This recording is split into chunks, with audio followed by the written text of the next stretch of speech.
There's a particular kind of quiet that settles over a house when everything inside it is about to fall apart. Not silence exactly, more like the held breath before a cough. The tick of the wall clock in the living room, the low murmur of Saturday morning cartoons bleeding through the doorway, the hiss and pop of bacon grease in a cast-iron skillet. Victor Caldwell stood at the stove in their small ranch-style kitchen in Whitehall, just east of downtown Columbus, flipping strips of bacon with a fork while the coffee maker gurgled behind him. He was 35, broad across the shoulders from 15 years of hauling machinery parts and crawling under conveyor belts at the plant, with hands that were permanently calloused and a face that smiled more easily than it frowned. He wore a faded Ohio State t-shirt and the kind of weekend stubble that he'd shave off come Monday morning. At the kitchen table, 6-year-old Lily sat on her knees in a chair too tall for her, tongue poking between her lips in concentration as she dragged a green crayon across a sheet of construction paper. A glass of orange juice sat untouched beside her, already growing warm. "Daddy, do horses have 5 legs or 4? 4, sweetheart. Are you sure? Because mine keeps looking wrong." Victor glanced over his shoulder at her drawing, a purple horse standing in what appeared to be a tornado of yellow flowers, and felt the familiar warmth that only his daughter could put in his chest. "Looks perfect to me, Lil," she beamed. "It's for Mommy." And right on cue, Mommy appeared. Sabrina Caldwell breezed into the kitchen the way she always did on Saturday mornings, hair still damp from the shower, a cotton blouse thrown over jeans, the faint scent of her drugstore shampoo trailing behind her. She was 33, still carrying the same bright, angular prettiness that had caught Victor's eye at the Ohio State Fair nearly a decade ago. She crossed behind him, planted a quick kiss on his cheek, and reached past him for the coffee pot. "Morning," she said, pouring herself a mug. "Morning." Victor watched her take a sip, her eyes drifting to the window above the sink. There was a smile on her lips, but something about it didn't settle right. It sat on her face the way a picture frame sits on a wall after someone bumps into it, slightly crooked, and you can't stop noticing. He told himself he was imagining it. He told himself it was just the early hour or a bad night's sleep, or one of those moods that married people drift into and out of like weather. But the thought stuck like a splinter under a fingernail. Something about her smile didn't reach her eyes. Lily held up the drawing. "Look, Mommy, it's a horse." Sabrina turned, and this time her smile came easier. "Oh, baby, I love it. Is that for me?" "Uh-huh." Sabrina knelt beside Lily's chair, tucking a strand of wet hair behind her own ear, and studied the picture with the kind of exaggerated seriousness that delighted the girl. For a moment, standing at the stove with a fork in one hand, Victor felt the warmth of the scene wrap around him, the smell of coffee and bacon, the cartoon laughter from the living room where 2-year-old Jacob was propped among sofa cushions watching something with bright colors, his wife and daughter bent over a crayon drawing. Saturday morning in a modest house in Whitehall, Ohio. This was the life. Then the cordless phone on the wall rang. Sabrina's head snapped up fast, faster than a ringing phone warranted. She was on her feet before Victor could set down the fork. "I'll get it," she said, already lifting the receiver. "It might be work." She didn't answer it in the kitchen. She carried the phone into the hallway, the coiled antenna fully extended, and rounded the corner. Victor heard her voice drop to something low and private, not a whisper exactly, but close. And then he was sure of it, a quiet, suppressed giggle, the kind of laugh you let slip when someone says something only you're meant to hear. Victor turned back to the bacon. He flipped a strip. Grease popped. A minute later, Sabrina returned. She set the phone face down on the counter, face down, like a playing card she didn't want him to see, and reached for her coffee mug again. "Who was that?" Victor asked, keeping his voice easy. She startled, just barely, just a flicker around her eyes, but he caught it. "Just work stuff," she said. "Karen from the office about a catering order that got mixed up." Karen from the office. Victor nodded. It was a reasonable answer. Sabrina worked for a catering and events company, mid-sized outfit that handled corporate luncheons, weddings, the occasional holiday party, so weekend calls weren't unheard of. But Karen from the office didn't usually make Sabrina giggle like that. And Karen from the office didn't usually make Sabrina carry the phone out of the room. He watched Sabrina's fingers drift to her left hand. She twisted her wedding ring, a thin gold band he'd saved 3 months to buy, turning it once, twice, 3 times around her finger. Her eyes didn't meet his. "Bacon's almost done," Victor said. "Smells good." She took her mug and sat at the table with Lily, and that was the end of it. Except it wasn't. Not really. Not in the place behind Victor's ribs where a small, cold seed had just been planted. The seed didn't have a name yet. It was just a feeling, thin as a spider's thread, easy to brush away. He brushed it away. He served the bacon, made Lily a plate, cut up some banana slices for Jacob, and sat down to eat with his family. But the seed was there.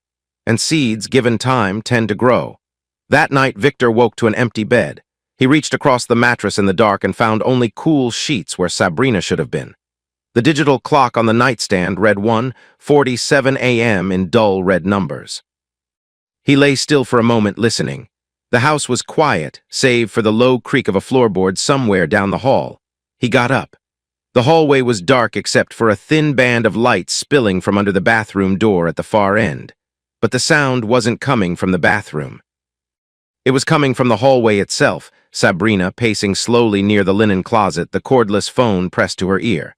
She was speaking so softly that Victor could barely make out the words, just fragments. "I know, can't right now, yes, but—" He stepped on the creaky board outside their bedroom door. Sabrina spun around. Even in the dimness, he could see the way her eyes went wide, the way her free hand flew to her chest. "Victor, God, you scared me. Who are you talking to at 2 in the morning?" She held the phone slightly away from her ear, as if the person on the other end might hear him.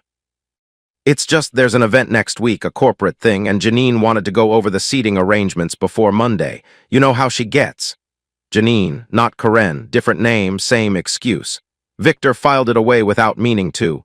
"At 2 in the morning," he said. "She's a night owl, you know that." Sabrina's voice had taken on that particular edge, not quite defensive, not quite annoyed, but somewhere in between. The tone of someone who wants you to stop asking questions without having to say stop asking questions. "Go back to bed, hun. It's nothing to worry about." Victor looked at her. The hallway was narrow enough that he could see the faint sheen of perspiration on her forehead, the way her thumb was pressing hard into the phone's rubber casing. She was standing in the dark in their hallway at nearly 2 in the morning, and she wanted him to believe this was about seating arrangements. He wanted to believe it too. "Okay," he said. "Don't stay up too long." He went back to bed.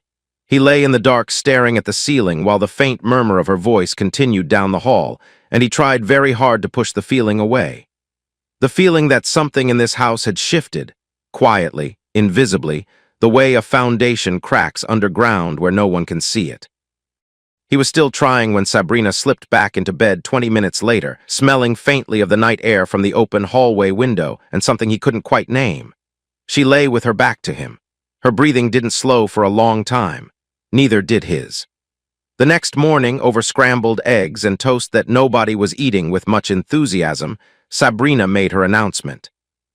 "So there's this thing at work," she began in a tone that was trying too hard to sound casual.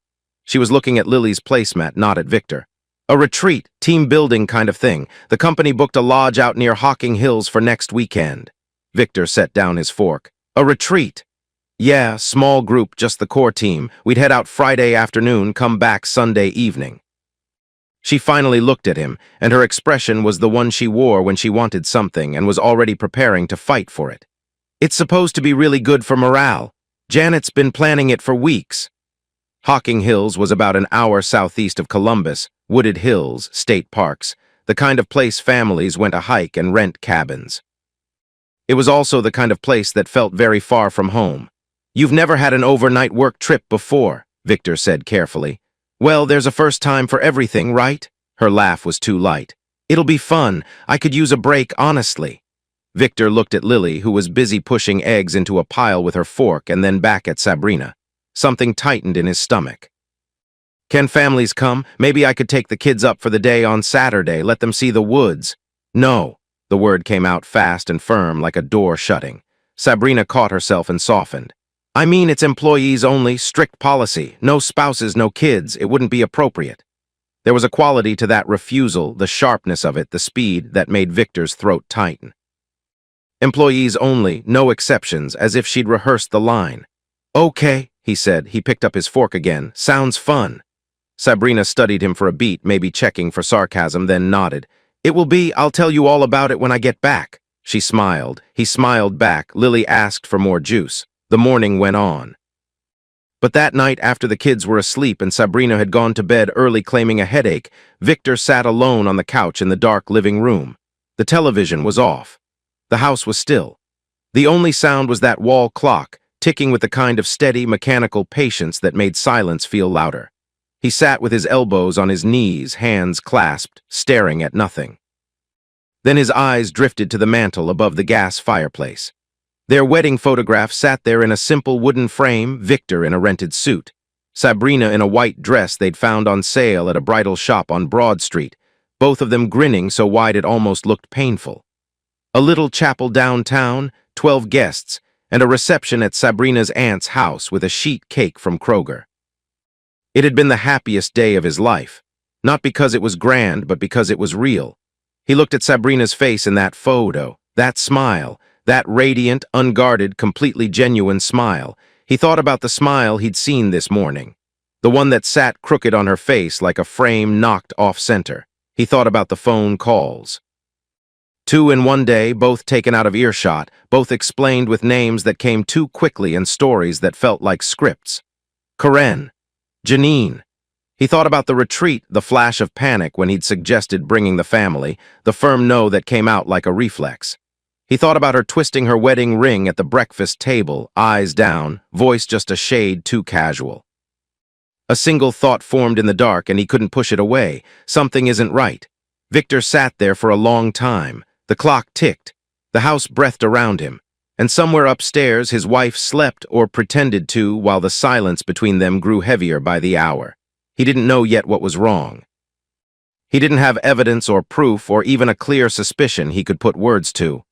He just had this feeling, a cold thread winding through his gut, that the peace in this house was made of paper, and somewhere someone had already lit the match. The suitcase appeared on Tuesday.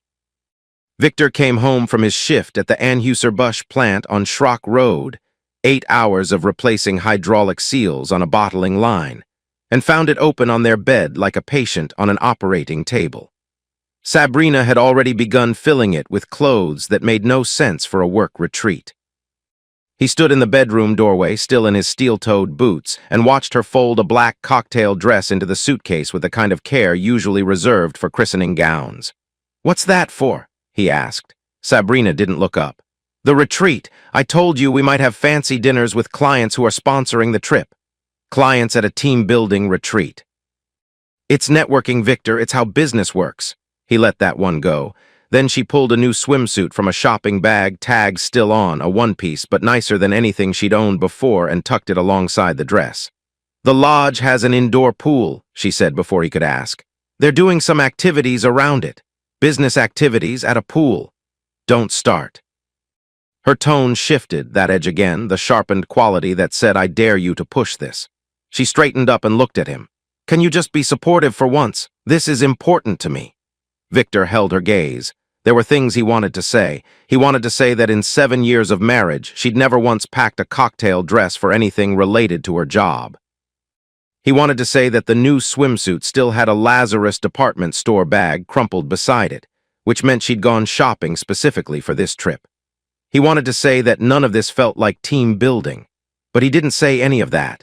He nodded and went to change out of his work clothes, and the conversation evaporated like water on a hot skillet. The real fight came 2 days later, Thursday evening, 4 days before the retreat, when Victor made a discovery that knocked the wind out of him. He was sitting at the kitchen table with the wall calendar in front of him, trying to coordinate Lily's school schedule with his upcoming shifts, when the dates jumped out at him like a slap. The retreat was October 14th and 15th. Lily's 7th birthday was October 14th. He stared at the calendar. He flipped it forward, then back, as if the numbers might rearrange themselves. They didn't. He found Sabrina in the living room, folding laundry on the couch while Jacob sat on the floor banging a wooden spoon against a pot lid. "Sabrina!" He held the calendar out, one finger pressed to the 14th. "The retreat is on Lily's birthday," She looked up. Something flickered across her face. He might have called it guilt, except it passed so fast he couldn't be sure, and then she set down the shirt she was folding. "I know," she said. "I know it is, and I feel terrible about it. But the dates were set by the company, and I can't exactly tell my boss to reschedule the whole thing because it's our daughter's birthday. We can celebrate early, or the Sunday after. She won't know the difference." Victor felt something hot climb up the back of his neck, a pressure behind his eyes. His voice came out quieter than he expected, which somehow made it worse. "She's turning 7, Sabrina. She's been talking about this party for a month. She wants the cake with the purple horse on it. She wants Dustin's kids to come over. She wants you to do her hair in that braid she likes." He paused. His jaw was tight. "Is your job more important than Lily?" Sabrina's eyes flashed. "Don't you dare turn this into that. I work my tail off for this family, for us. And this retreat could mean a promotion, or at least more responsibility, which means more money, which you should care about, considering." She gestured vaguely at the house around them, the modest rooms, the carpet that needed replacing, the kitchen faucet that dripped. The implication that he didn't earn enough, that their life was somehow lacking, landed like a fist to the solar plexus. "Considering what?" Victor said very slowly. "Considering that one of us should be thinking about the future." They stared at each other across the small living room. Jacob continued banging the pot lid, oblivious. The sound rang like a tinny, off-rhythm bell. "I have thought about the future," Victor said. "I thought it included being here for our kids." Sabrina opened her mouth, closed it. Then she did something that Victor didn't expect, and it was more effective than any argument. She started to cry, not dramatically, not like a performance. Just a trembling of the chin, a glassiness in the eyes, and 2 tears that spilled down her cheeks before she wiped them roughly with the back of her hand. "You never support me," she whispered. "I work so hard, I try so hard, and every time I try to do something for myself, for my career, you make me feel guilty about it. Do you know how exhausting that is?"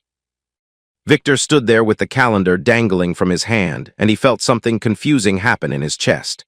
The anger didn't go away, it was still there, hot and certain, but now guilt had crept in alongside it. A terrible, parasitic thought. Am I being unfair? Am I the controlling husband who doesn't let his wife grow? He didn't know. Standing in that living room with burnt toast still lingering in the air from breakfast, looking at his wife's wet eyes and trembling lip, he genuinely didn't know. And that uncertainty was enough to silence him. Sabrina seized the moment. She wiped her face, picked up the laundry basket, and stood. "I'm going to finish packing," she said, her voice thick but final. "We'll have Lily's party on Sunday. She'll be fine." She walked past him without another word. The laundry basket bumped his arm as she went.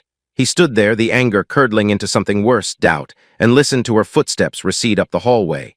Jacob banged the pot one more time, then looked up at his father with wide, puzzled eyes. By Friday afternoon, Sabrina was ready to leave. Her suitcase stood by the front door like a soldier at attention.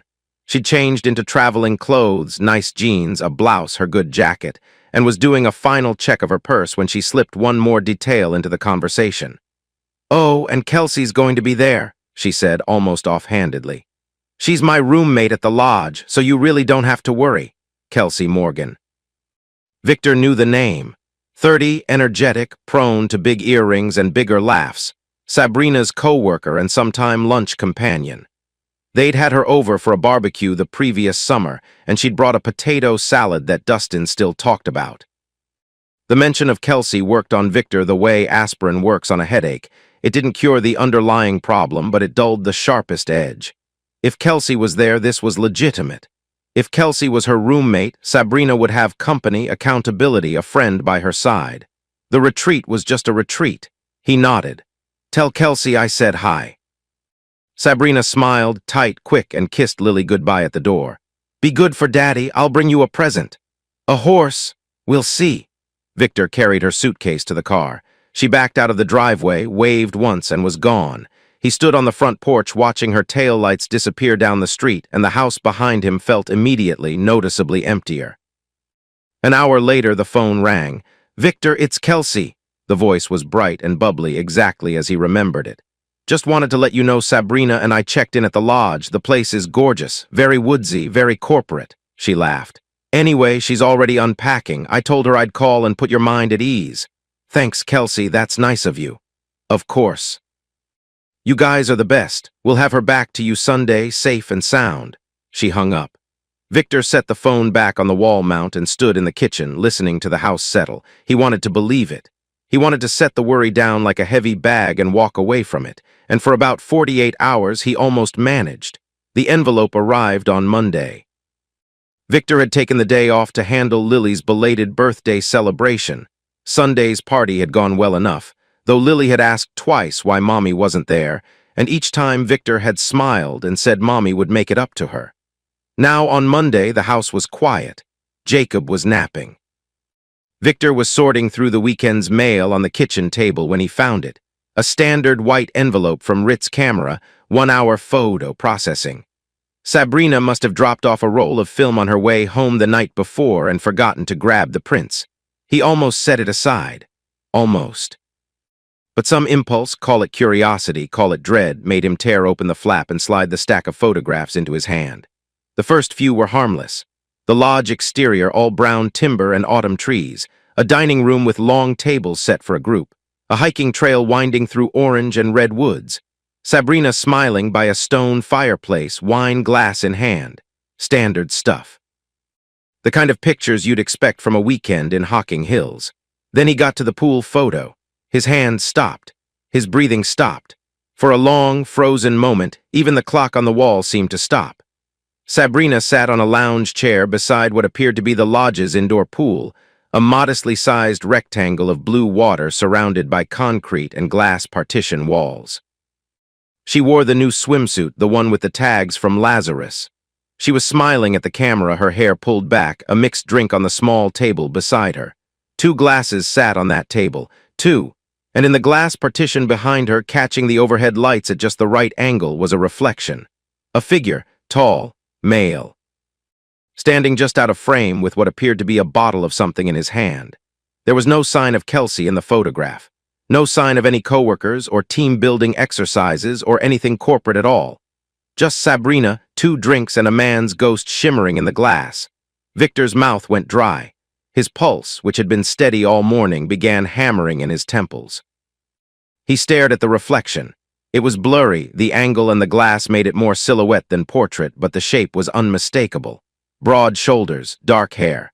A man standing close enough to the pool that he was clearly with her, not passing through. Who took this picture? The question arrived with a sick, plunging feeling in his stomach. Someone had to be holding the camera. And if the man was behind her, then who was in front, snapping the shot? Kelsey? A stranger? Or was the man in the reflection the same person who'd been on the phone at 2 in the morning? Victor slid the photograph to the back of the stack and went through the rest. More landscapes. A sunset over the hills, one blurry shot of what looked like a restaurant interior, candle-lit, small tables. The last photo was Sabrina by the lodge entrance, waving at the camera. Nothing else damning, but nothing else mattered. That one pool photo sat in the stack like a razor blade hidden in a deck of cards. He slid the prints back into the envelope. He set the envelope on the counter exactly where Sabrina would look for it, and he said nothing. But that night, lying in bed while Sabrina read a paperback beside him, Victor stared at the ceiling and saw nothing but that ghostly reflection in the glass. That silhouette. Those 2 glasses. His trust wasn't eroding anymore. It was crumbling.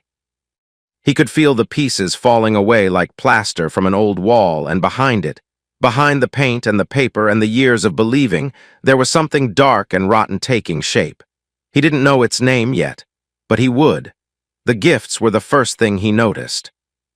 Sabrina had come home Sunday night with her arms full of them, a stuffed teddy bear from the lodge gift shop for Lily, a little wooden truck for Jacob, and for Victor, a bottle of Maker's Mark wrapped in tissue paper. She'd handed it to him with a smile so wide and bright that it almost looked real. "I saw it and thought of you," she said. Victor took the bottle. Maker's Mark was his favorite, a fact Sabrina knew because he'd mentioned it once, maybe twice, in passing. She'd never bought him whiskey before. Not for his birthday, not for Christmas, not for any of the 7 anniversaries they'd celebrated together. And now, after a weekend away, here it was. A $40 bottle of guilt. "Thanks," he said, and set it on the counter and didn't open it. Later that evening, while Sabrina was giving Jacob a bath, Victor unpacked her suitcase. He told himself he was being helpful, told himself he was just putting things away, the way any decent husband would. But his hands moved with a different kind of attention, slower, more deliberate, turning each item over before placing it in the laundry hamper or hanging it in the closet. That's when he caught the scent. It came off a cream-colored blouse she'd worn, not her perfume, which he knew as well as he knew his own breathing. This was something else, something woodsy and sharp with a note of spice underneath. Cologne, a man's cologne, one that didn't belong to anyone in this house. Victor held the blouse at arm's length. He could see Sabrina in it, probably wore it to dinner, probably leaned against someone while wearing it, probably pressed close enough that their scent transferred to the fabric the way a fingerprint transfers to glass. His throat tightened. He dropped the blouse into the hamper. He hung up the rest of her clothes, the cocktail dress, a cardigan, a pair of slacks, and each mundane act felt like a scene in a play he no longer wanted to perform. Sabrina appeared in the doorway, toweling her hands dry. "Oh, you didn't have to unpack for me. Wasn't much." He kept his voice flat, neutral, the voice of a man holding a grenade with the pin already pulled. "The weather was gorgeous up there," she said, leaning against the doorframe. "Chilly at night, but during the day, perfect fall weekend." She was doing that thing, filling the air with harmless words, packing the silence with filler, the way you stuff newspaper around a fragile thing to keep it from breaking. "Sounds nice," Victor said. She smiled. He didn't. The next afternoon changed everything. Victor had taken a half day from the plant to be home when Lily got off the school bus. He was sitting on the couch, flipping through the Columbus Dispatch without reading it, when he heard the scratch of crayons from the living room floor. Lily lay on her stomach near the coffee table, surrounded by a debris field of Crayola crayons and construction paper. She'd been drawing for nearly an hour, tongue out, brow furrowed, completely absorbed in whatever world she was building on that page. Victor set the newspaper aside and leaned forward. "What are you drawing, Lil?" She looked up with a grin so proud it could have lit the room. "It's Mommy at the hotel pool." The words hit him in the sternum. He felt his breath catch, felt his ribs tighten around it, and forced himself to keep his expression steady. He slid off the couch and knelt beside her, looking down at the drawing. There was Sabrina, or Lily's version of her, a stick figure in a blue swimsuit and an enormous yellow sun hat, smiling a wide crayon smile beside a rectangle of blue that was clearly a pool. The details were charming in that clumsy, 6-year-old way. Wobbly lines, a bright orange sun in the corner, what might have been a table with a red circle on it. A drink, probably, just like the photograph. But it wasn't Sabrina that stopped Victor's heart. It was the other figure. Standing next to Mommy, holding Mommy's hand with interlocked crayon fingers, was a second stick figure. Taller. Brown scribbled hair. A big straight-line smile. A man, not Victor. Victor had blonde hair. Lily always drew Daddy with yellow scribbles on top. This man had brown hair. Victor's mouth went dry. The room seemed to contract around him, the walls leaning in, the clock on the wall suddenly deafening. "Who's that?" He pointed at the brown-haired figure. His voice came out steady, which surprised him because inside he was vibrating like a struck tuning fork. "Who's that with Mommy?" Lily didn't hesitate. "That's the nice man from the pool," she announced, beaming. "Mommy said he played a fun game with her." Nice man from the pool, fun game. The words went through Victor like ice water dumped down his spine. He heard them, understood them, and immediately wanted to unhear them. He wanted Lily to say she'd made it up, that it was a cartoon character, that it was Kelsey with a bad haircut. "What nice man, sweetheart?" he asked gently. "Did Mommy tell you his name?" Lily shrugged, already picking up a red crayon to add something to the picture. "He was really tall. Mommy showed me a picture." A picture? Sabrina had shown their daughter a picture of this man. A picture that wasn't in the stack from Rit's camera. A picture she'd kept somewhere else. Victor sat on the floor beside Lily and watched her add red flowers around the pool, and he felt the last threads of denial begin to unravel. He waited until Lily was absorbed in a Barney rerun before calling Sabrina into the living room. She came in drying her hands on a dish towel, casual, unsuspecting. "What's up?" Victor held up the drawing.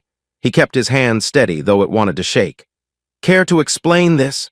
Sabrina's eyes landed on the paper, and Victor watched her face go through 3 expressions in 2 seconds: confusion, recognition, and something dark and fast that might have been fear.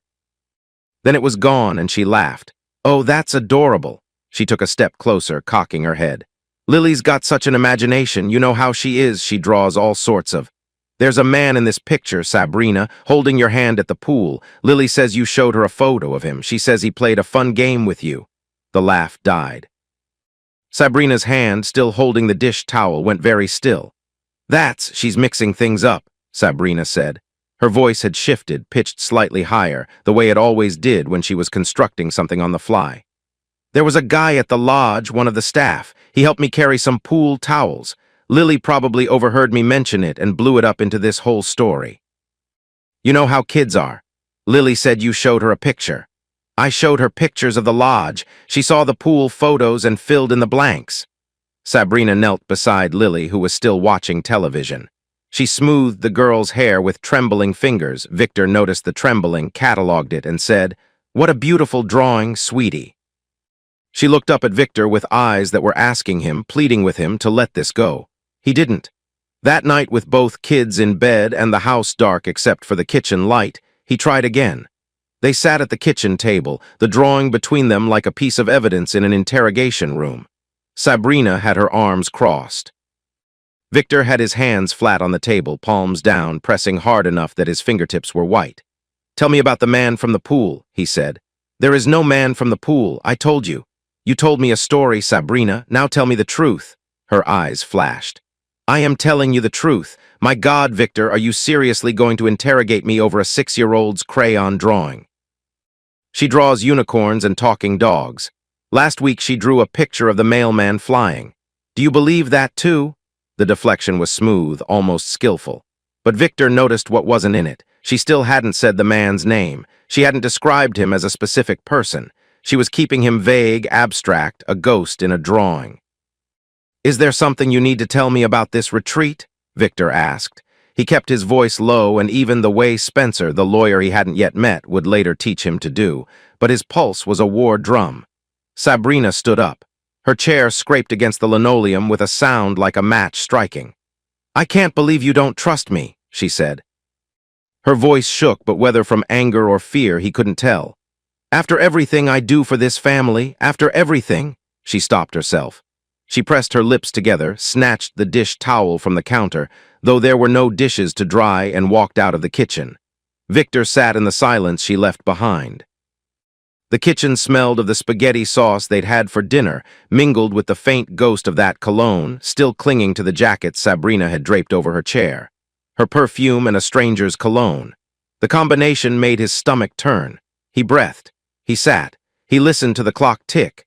Then he got up and went to the hall closet where Sabrina's travel bag was stored. The bag was on the top shelf, half hidden behind a stack of board games they never played.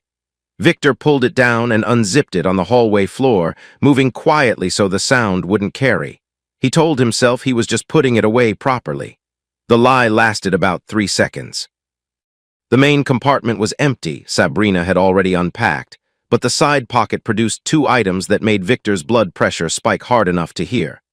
The first was a business card, ivory stock with simple black lettering, MARCUS Everett Events Coordinator Lakewood Catering and Banquets. Victor turned the card over. Nothing on the back. He read the name again.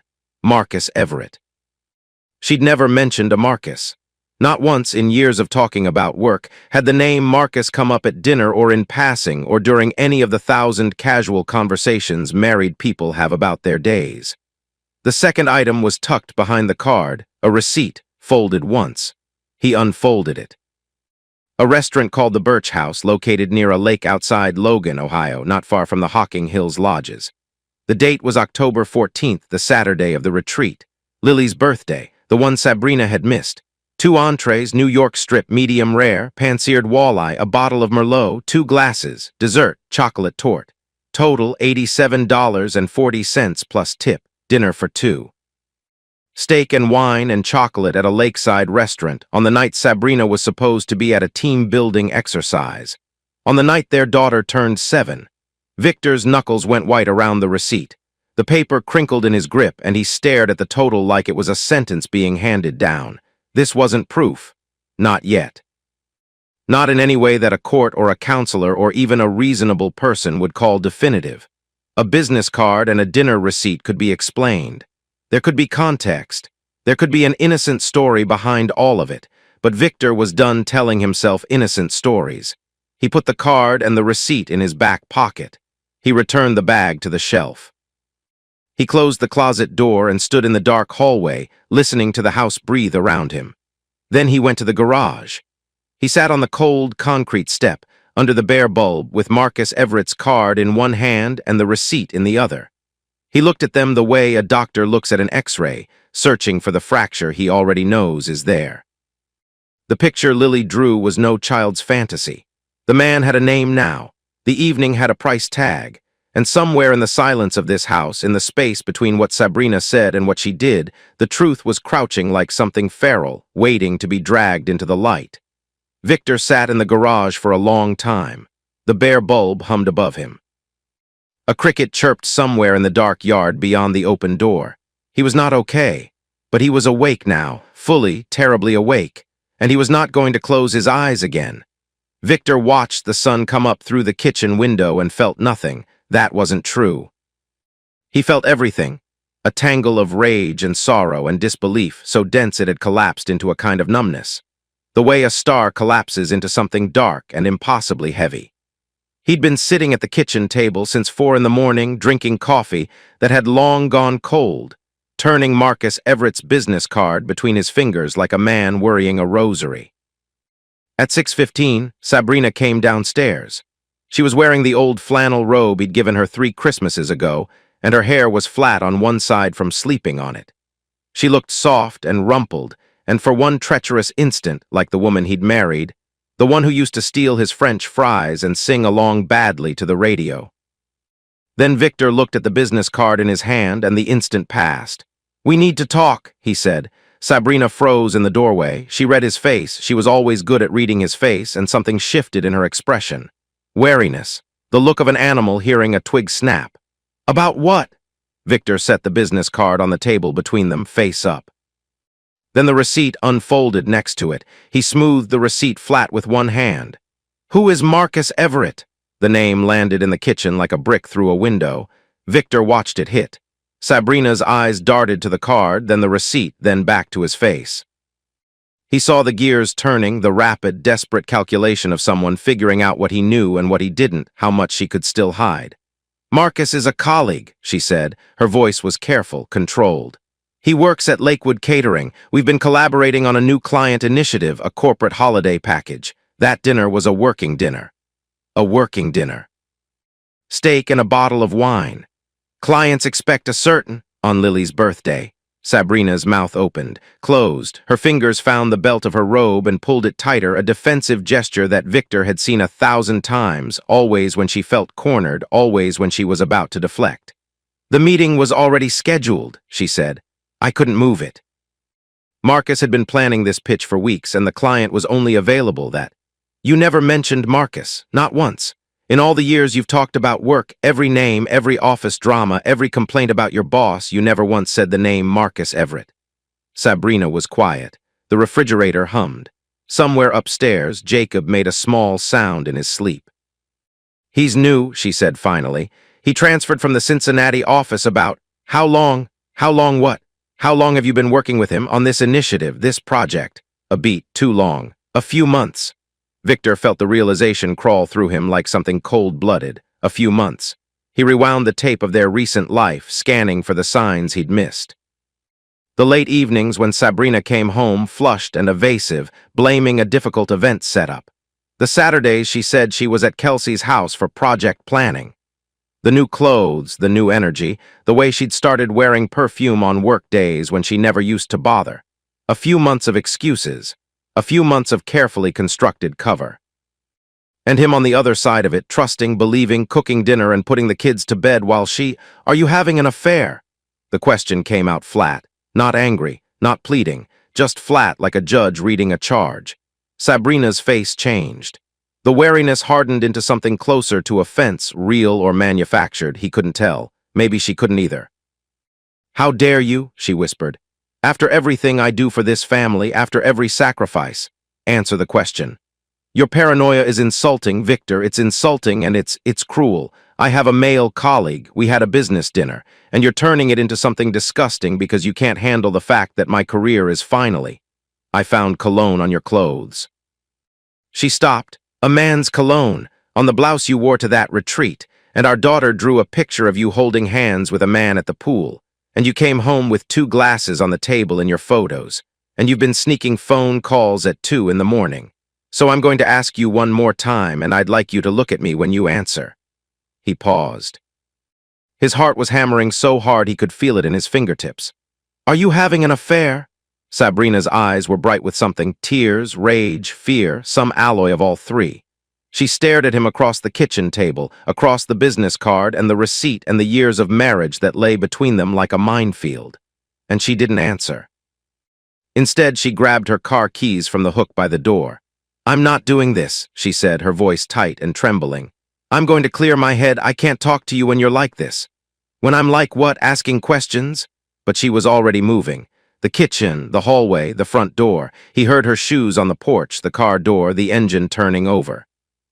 The screen door slammed behind her with a sound that ricocheted through the house like a gunshot. Victor sat at the table.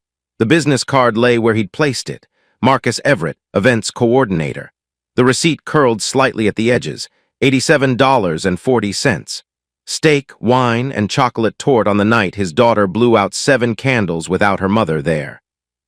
He put his head in his hands. He stayed like that until Lily found him.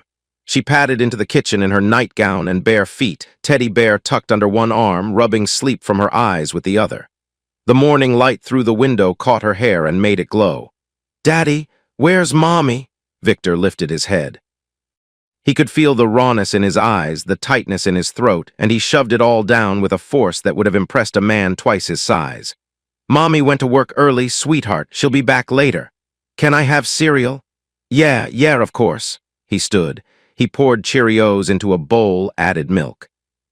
He set it in front of Lily and watched her eat, and the sight of his daughter, small, innocent, completely unaware that her world was fracturing, sent a wave of something through him that was beyond anger. It was protective. Primal, a father's fury, white-hot and righteous. Sabrina's betrayal wasn't just about him. It wasn't just a broken vow between 2 adults. She'd missed Lily's birthday for that man.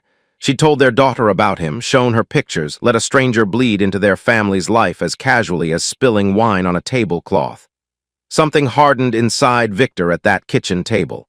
The anguish didn't disappear, it was still there, huge and suffocating, but it compressed, solidified, became something with an edge. He was done asking questions Sabrina wouldn't answer. It was time to find the answers himself. 2 days later, Victor sat across from Kelsey Morgan at a booth in the back of a Denny's off Hamilton Road. He'd called her at work the previous afternoon, keeping his voice light and friendly. Hey, Kelsey, it's Victor, Sabrina's husband. Yeah, hey, listen, I wanted to ask you about the retreat. Sabrina came back raving about it, and I'm thinking of suggesting something like that for my crew at the plant. Could I buy you a cup of coffee and pick your brain? Kelsey had agreed, probably because the alternative, refusing, would have seemed suspicious. And Kelsey, Victor was beginning to understand, was not as good at this game as Sabrina was. She arrived at 11 on a Tuesday morning, sliding into the booth with a nervous smile and earrings that jangled when she moved. 30 years old, reddish hair, the kind of face that defaulted to friendliness.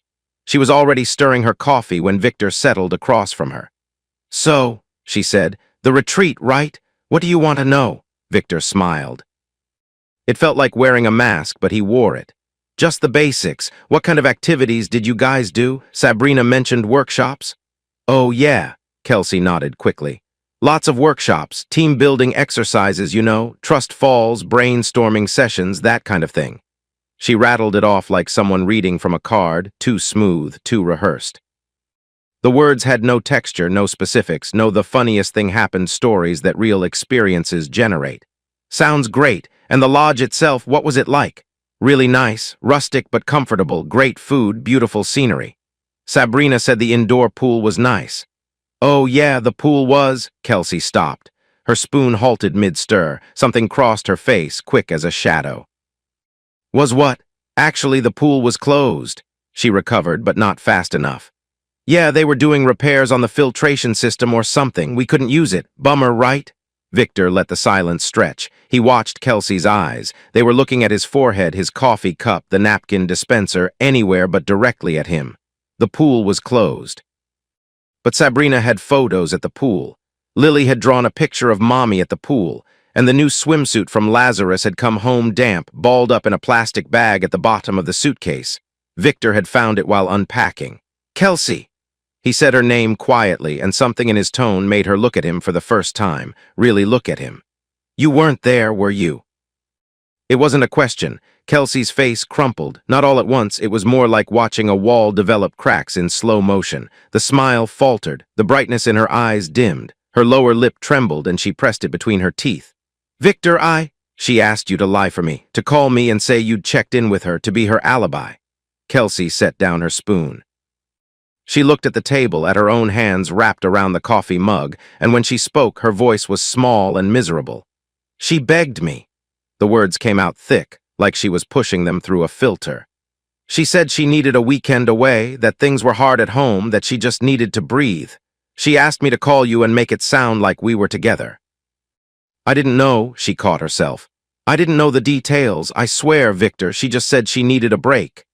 "And you didn't think to ask what kind of break required her best friend to lie to her husband?" Kelsey's eyes were wet now. She shook her head and the jangling earrings swayed. "I thought I was being a good friend. I thought maybe you guys were going through a rough patch and she needed space. I wasn't trying to hurt you." Victor sat very still. His hands were under the table, clenched so tight that his knuckles ached. He studied Kelsey's face and saw genuine remorse there, the sloppy, uncomfortable kind that comes from realizing you've been a supporting player in someone else's crime. But genuine remorse didn't undo it. She'd looked him in the eye, looked him in the ear, over the phone, and lied. She'd helped Sabrina build the cover story that allowed whatever happened at that lodge to happen. She was the wall that kept Victor in the dark while his wife was doing God knows what with a man named Marcus in a cabin in the hills. "Your loyalty is in the wrong place, Kelsey," Victor said. His voice was steady, but there was something underneath it, a coldness that made Kelsey flinch. "You helped her lie to me. You helped her destroy the trust in our family. I don't care what she told you or what you thought you were doing. The result is the same." Kelsey's tears spilled over. She wiped them with the back of her hand, smearing her makeup. "I'm so sorry. I'm so sorry." But Victor was already sliding out of the booth. He left a $5 bill on the table for the coffee he hadn't touched and walked out of the Denny's into the gray Columbus morning. The parking lot smelled like exhaust and fryer grease. He sat in his Ford Ranger with both hands on the steering wheel and stared through the windshield at nothing. Two people he'd trusted. Sabrina and Kelsey, working together, constructing a lie so he could sit at home with his children and believe everything was fine. He pulled out of the parking lot and merged onto Hamilton Road. The morning traffic on I-70 blurred past him, tail lights and brake lights and the anonymous rush of other people's lives moving forward. His own life felt like it had stopped moving entirely, frozen at the moment Kelsey's face crumpled, at the instant she confirmed what he already knew. Sabrina was having an affair. Kelsey had helped her hide it, and Victor had been the last to know. That evening, Victor came home to find Sabrina in the kitchen, washing dishes with her back to the door. The kids were at Travis's house. Victor had called his brother that morning and asked if he could take them for the night. Travis, hearing something raw and desperate in Victor's voice, had agreed without asking questions. Sabrina turned when she heard his boots on the linoleum. She was still wearing work clothes, or what she called work clothes these days, since she'd been dressing differently for months now, Victor realized. More carefully, more like someone who wanted to be noticed. "Where are the kids?" she asked, her voice wary. "Safe, they're at Travis's for the night." "Why?" Victor closed the distance between the doorway and the kitchen table. He didn't sit. He stood at the head of the table where he always sat for dinner, and he looked at his wife. "I know everything, Sabrina." He said it quietly, the way a person delivers news that can't be taken back. "The lies, Marcus, the retreat that wasn't a retreat, Kelsey covering for you, all of it." Sabrina's hands were still wet from the dishes. Soapy water dripped onto the floor.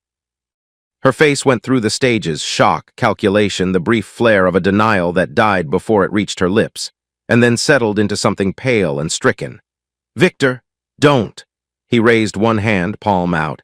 I gave you chances. I asked you directly more than once. You lied to my face every single time, so don't." The kitchen was silent except for the drip of the faucet, the one that had always leaked, the one he'd been meaning to fix for 3 years, and the distant hum of the refrigerator. Sabrina stood motionless by the sink, her eyes filling with tears that caught the overhead light. Whether they were tears of regret or tears of being caught, Victor couldn't tell. Maybe she couldn't either. "It's not what you think," she whispered. "Tell me what it is, then." But she couldn't. The words wouldn't come, or the truth was too ugly to dress up, or she simply didn't have a lie left that was big enough to cover the hole she'd dug. She stood there and she cried, and Victor felt the pain of it hit him in a place so deep he didn't have a name for it.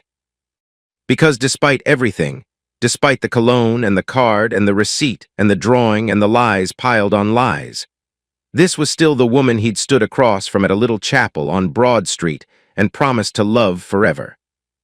This was still the person who'd held his hand in the delivery room when Lily was born, who'd danced with him in the kitchen to the radio, who'd fallen asleep on his shoulder on 1,000 ordinary evenings. And she had betrayed him. Systematically, deliberately, with planning and accomplices and a smile on her face. Something inside Victor, the last stubborn filament of hope that maybe this was all a misunderstanding, went dark. "You can sleep in the guest room," he said. "Or you can go to Catherine's, but as of right now this marriage is on hold. Don't talk to me, don't try to explain, not tonight." Sabrina's hand reached out, almost involuntarily, toward his arm. He stepped back. The distance between them, 2 feet of kitchen linoleum, felt like a canyon. "Victor, please!" He turned and walked down the hallway. He went into their bedroom, his bedroom now, and closed the door. He sat on the edge of the bed in the dark.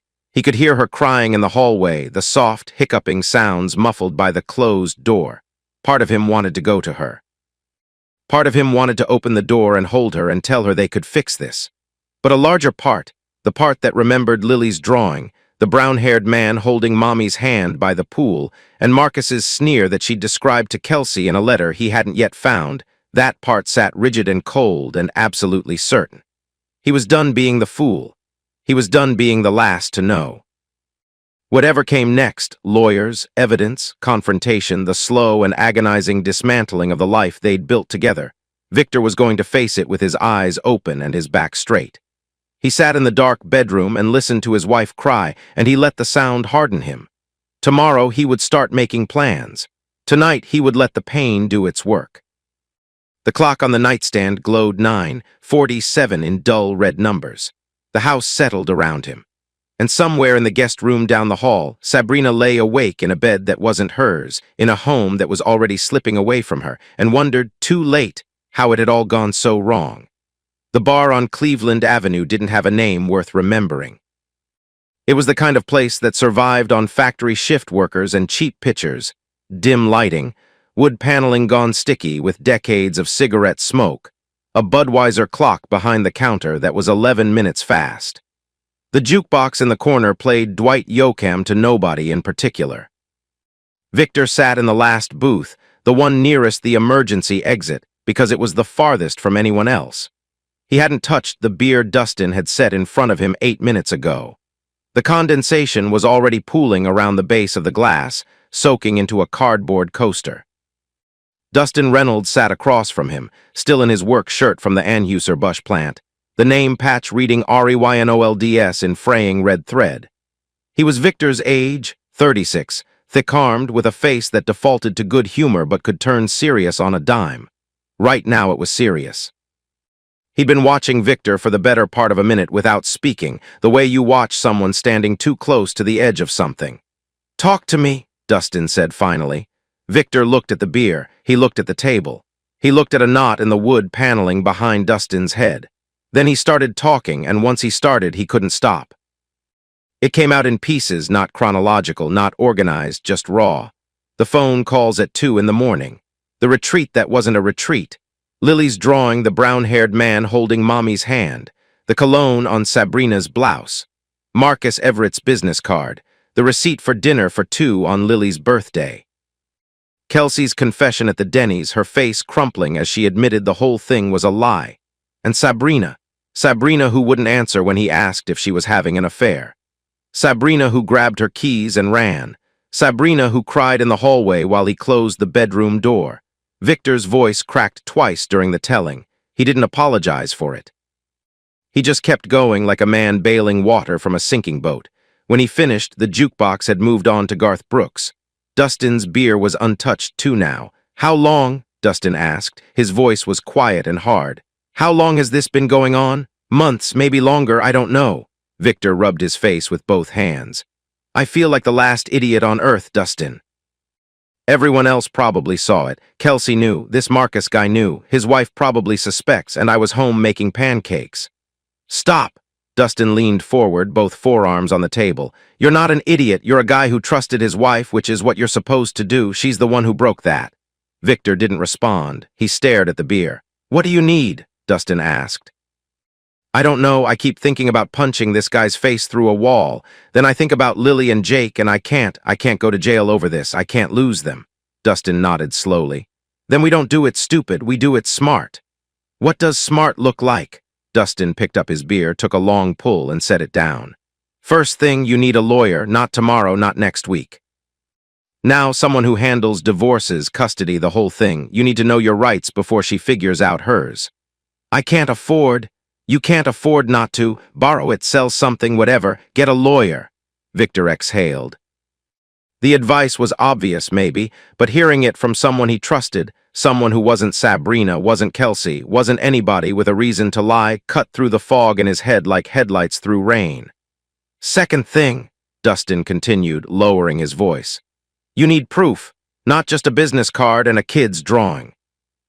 You need something a judge can look at and say, yeah, she was stepping out. Photos, letters, something solid. Spencer, a lawyer, could tell me what counts.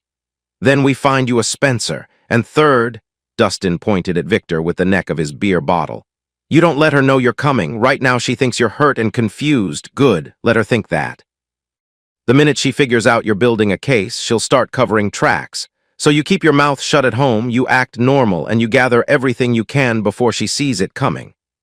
Victor looked at his friend, really looked at him for the first time that evening, and felt something warm crack through the frozen knot in his chest.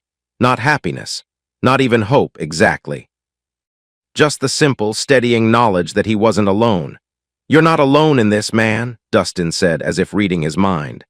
"Whatever you need, babysitting, driving, a place to stash stuff she shouldn't find, I'm here. Karen, too, she'll want to help." Victor nodded. His throat was too tight to speak. They sat for another hour. They didn't talk about Sabrina the whole time. Dustin knew when to change the subject, pulling Victor into shop talk about a broken conveyor chain at the plant, complaining about the Bengal's lousy season, talking about his daughter's obsession with a Goosebumps book she'd read 4 times. Normal things, small things, ropes thrown to a drowning man. When they walked out into the parking lot, the night air was cold and sharp with the smell of dead leaves and distant wood smoke. Victor stood by his truck, keys in hand, and said, "I'm scared, Dustin, not for me, for the kids." Dustin clapped a hand on his shoulder. "Then we make sure the kids come out of this okay. That's the job. Everything else is details." Over the next several days, Victor became 2 people. At home, he was polite, distant, and eerily calm. He made dinner. He helped Lily with her 2nd-grade reading homework. He bathed Jacob and put him in his crib with his stuffed duck. He moved through the house like a ghost in steel-toed boots, doing everything a father does while saying almost nothing to his wife. Sabrina watched him the way a rabbit watches a dog that hasn't barked yet. She was careful with him, setting his coffee on the counter without meeting his eyes, keeping her voice soft and tentative, orbiting him at a cautious distance. Once, on a Tuesday evening, she appeared in the kitchen doorway while he was washing dishes and said, very quietly, "Maybe we should talk." Victor didn't look up from the sink. "Not now. I've got nothing left to say until I have all the facts." She stood there for a long moment. He could hear her breathing. Then she retreated down the hallway and the guest bedroom door clicked shut.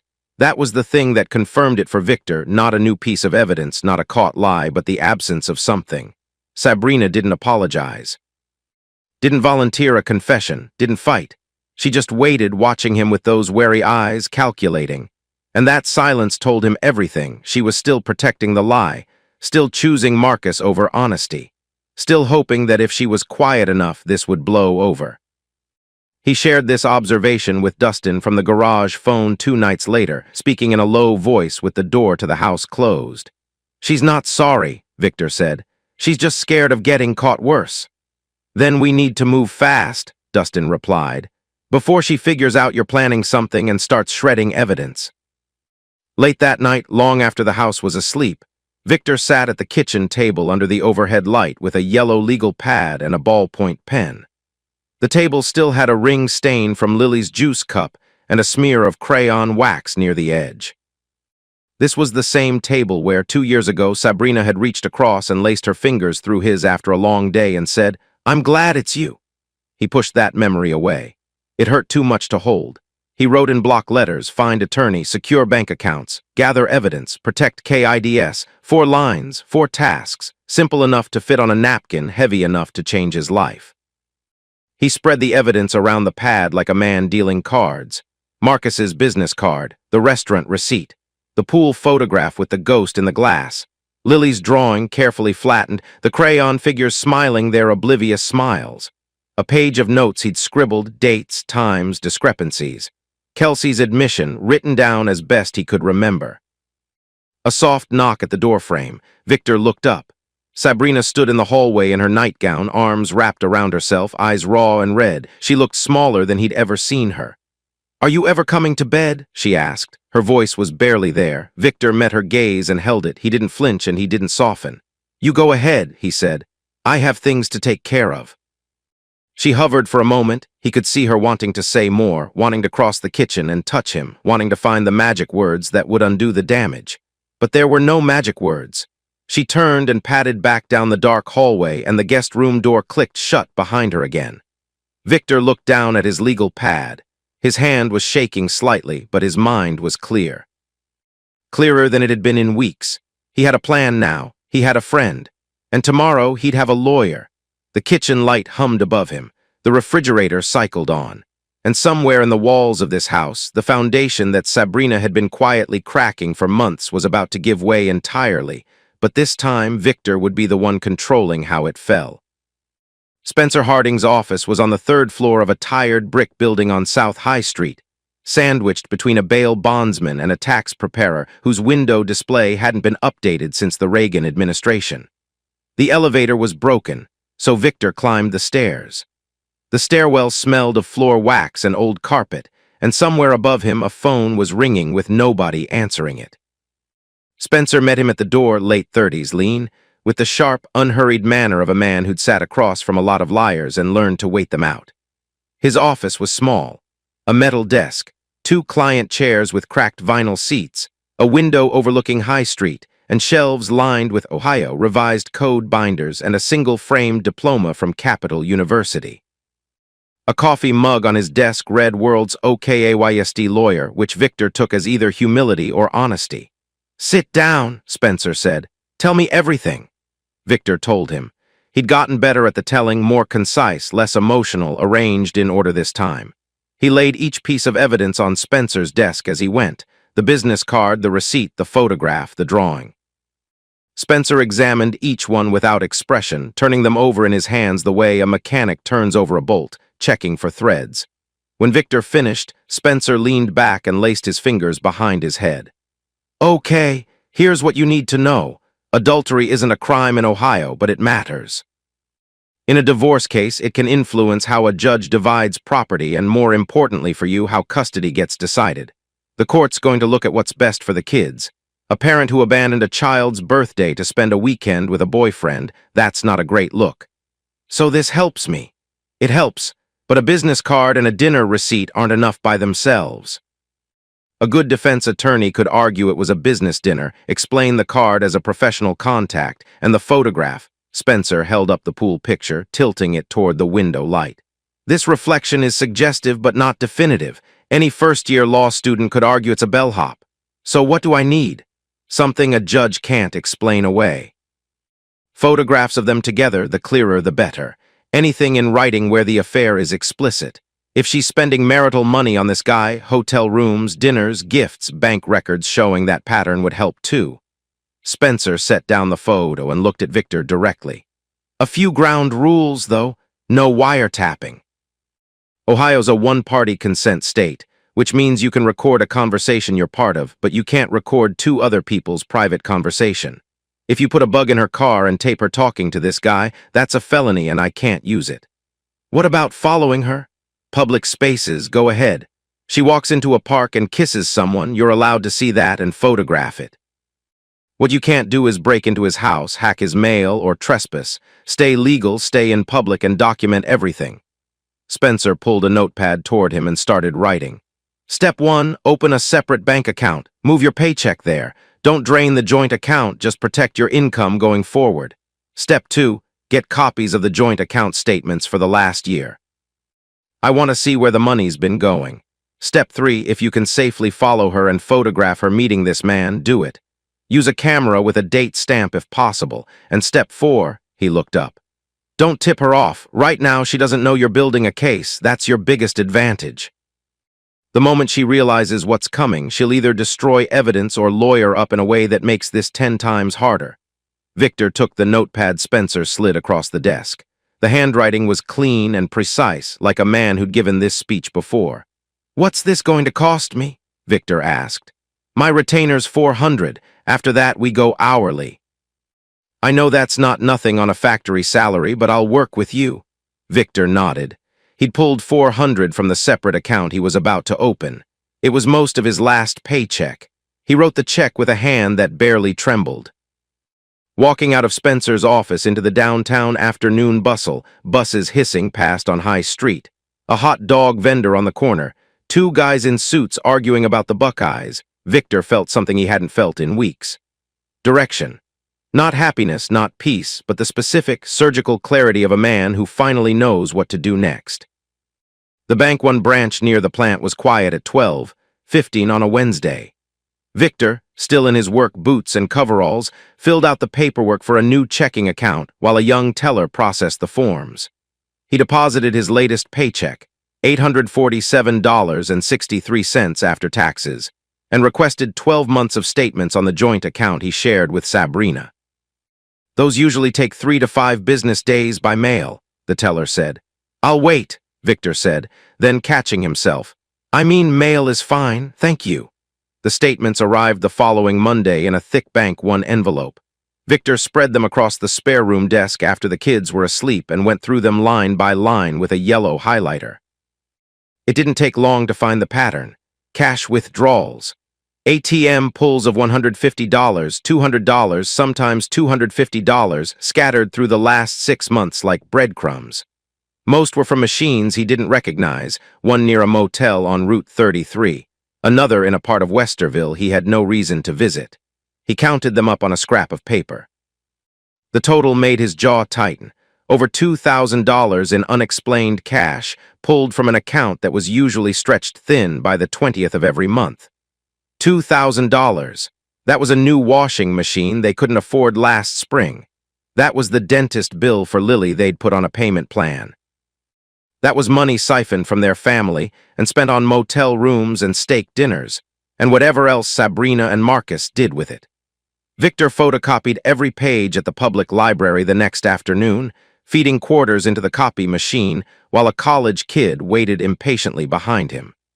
He sealed the copies in a manila envelope and drove them to Spencer's office. He didn't make an appointment, just left them with the receptionist and a note that said, Bank Records. See highlighted withdrawals. The financial betrayal hit differently than the emotional one. The emotional one was a knife. This was more like discovering termites, a slow, invisible hollowing out of the foundation, happening in the dark while you stood on top and trusted the floor beneath your feet. The odometer trick was Dustin's idea. Her car's parked in the garage every night, right? Dustin said over the phone. Check the miles before she leaves. Check them when she gets back. If she says she went to Kroger and the math doesn't add up, you've got something. Simple, analog, no laws broken. Victor started that Tuesday. Sabrina's car, a beige 1989 Honda Accord with a dent in the rear fender, sat in the left bay of their 2-car garage. That evening, after she came home from wherever she'd been, he crouched by the driver's side and noted the odometer, 74,312. The next morning, Sabrina said she was running to the Kroger on Main Street for groceries. 1.5 miles each way, call it 4 miles round trip, allowing for parking lot meandering. When she came back 2 hours later with a single plastic bag containing milk, bread, and a box of Cheerios, items that shouldn't require 2 hours, Victor checked again. 74,349. 37 miles. For a grocery store 3 minutes away. He wrote it down in the small notebook he now kept in his toolbox in the garage. 2's 1022, says Kroger. Odo shows 37 me. He didn't confront her.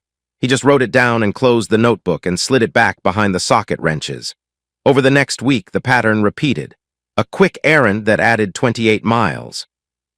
An evening drive to clear my head that somehow consumed 41 miles and 90 minutes. Each entry went into the notebook. Each one was another brick in the wall Victor was quietly building. Then came the Thursday that changed everything. Sabrina announced at dinner that she needed to pick up a few things at the store. Same script, same casual tone, same avoidance of eye contact. Victor nodded.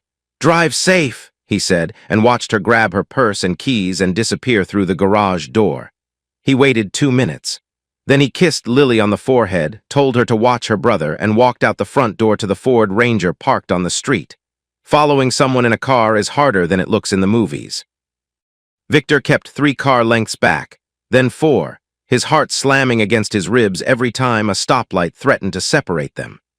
Sabrina's Accord wound through Whitehall's residential streets, a route that didn't point toward any grocery store, gas station, or anywhere a wife buying bread needed to go. She turned south on James Road, then east on a county road that ribboned out past subdivisions and into the half-rural fringe where Columbus met open land. She pulled into a small county park. The sign read BLACKLICK Metro Park. The parking area was nearly empty, just 2 cars and a pickup truck at the far end. Dusk was settling, the sky going purple above the tree line. Sabrina parked and got out. Victor pulled the Ranger behind a stand of oaks 50 yards back, killed the engine, and reached for the 35mm camera on the passenger seat. Dustin's camera, a Minolta X700 decent zoom lens, loaded with 400 speed film for low light. Victor had practiced loading it twice the night before. Through the windshield, partly shielded by the branches overhead, he watched.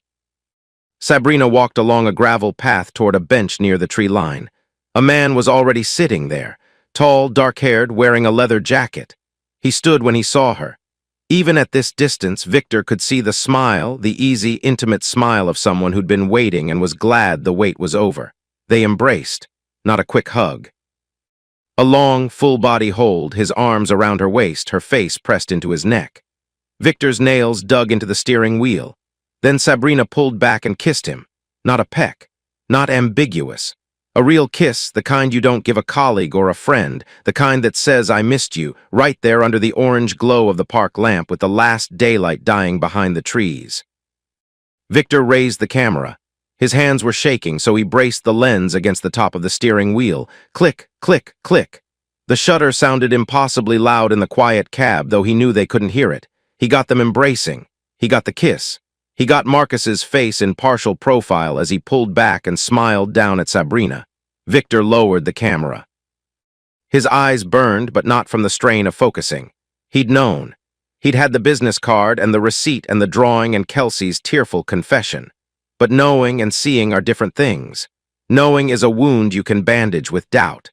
Seeing is the moment the doctor pulls the bandage off and shows you the bone. He sat in the truck for 10 more minutes, watching them talk on the bench, watching Sabrina laugh at something Marcus said, watching Marcus run his fingers through her hair, the same hair Victor used to tuck behind her ear on lazy Sunday mornings. Then Sabrina checked her watch. They kissed once more, and she walked back toward her car.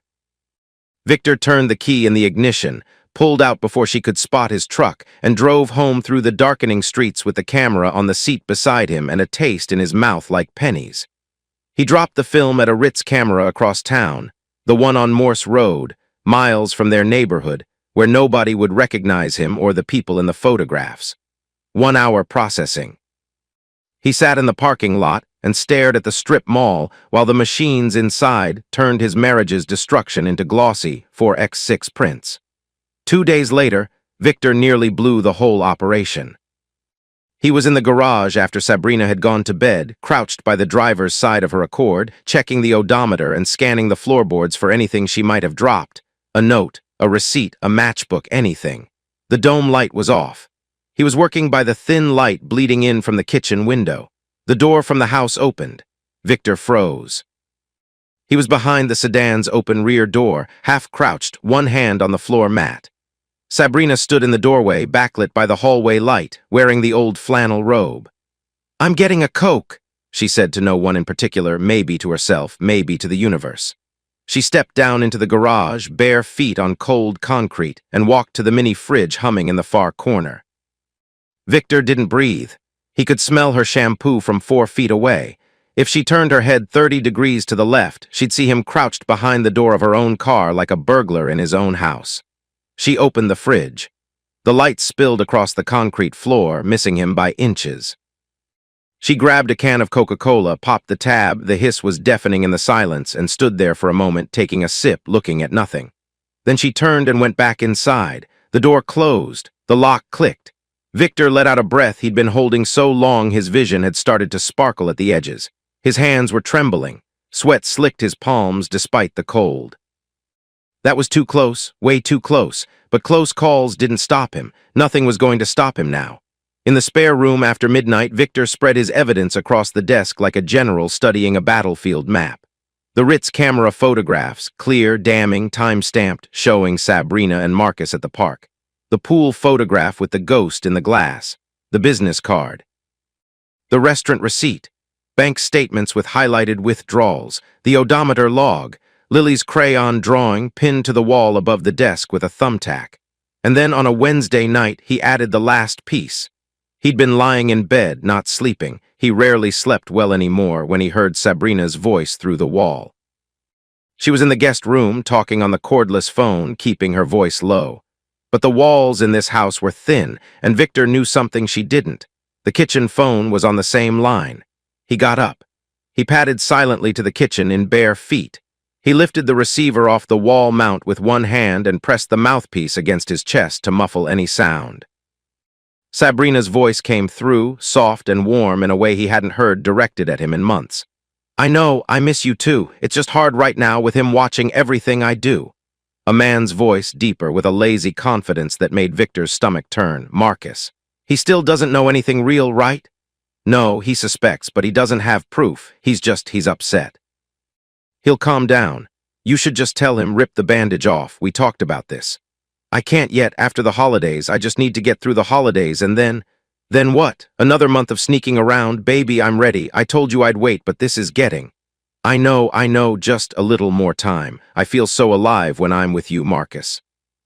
"I just need to figure out the timing."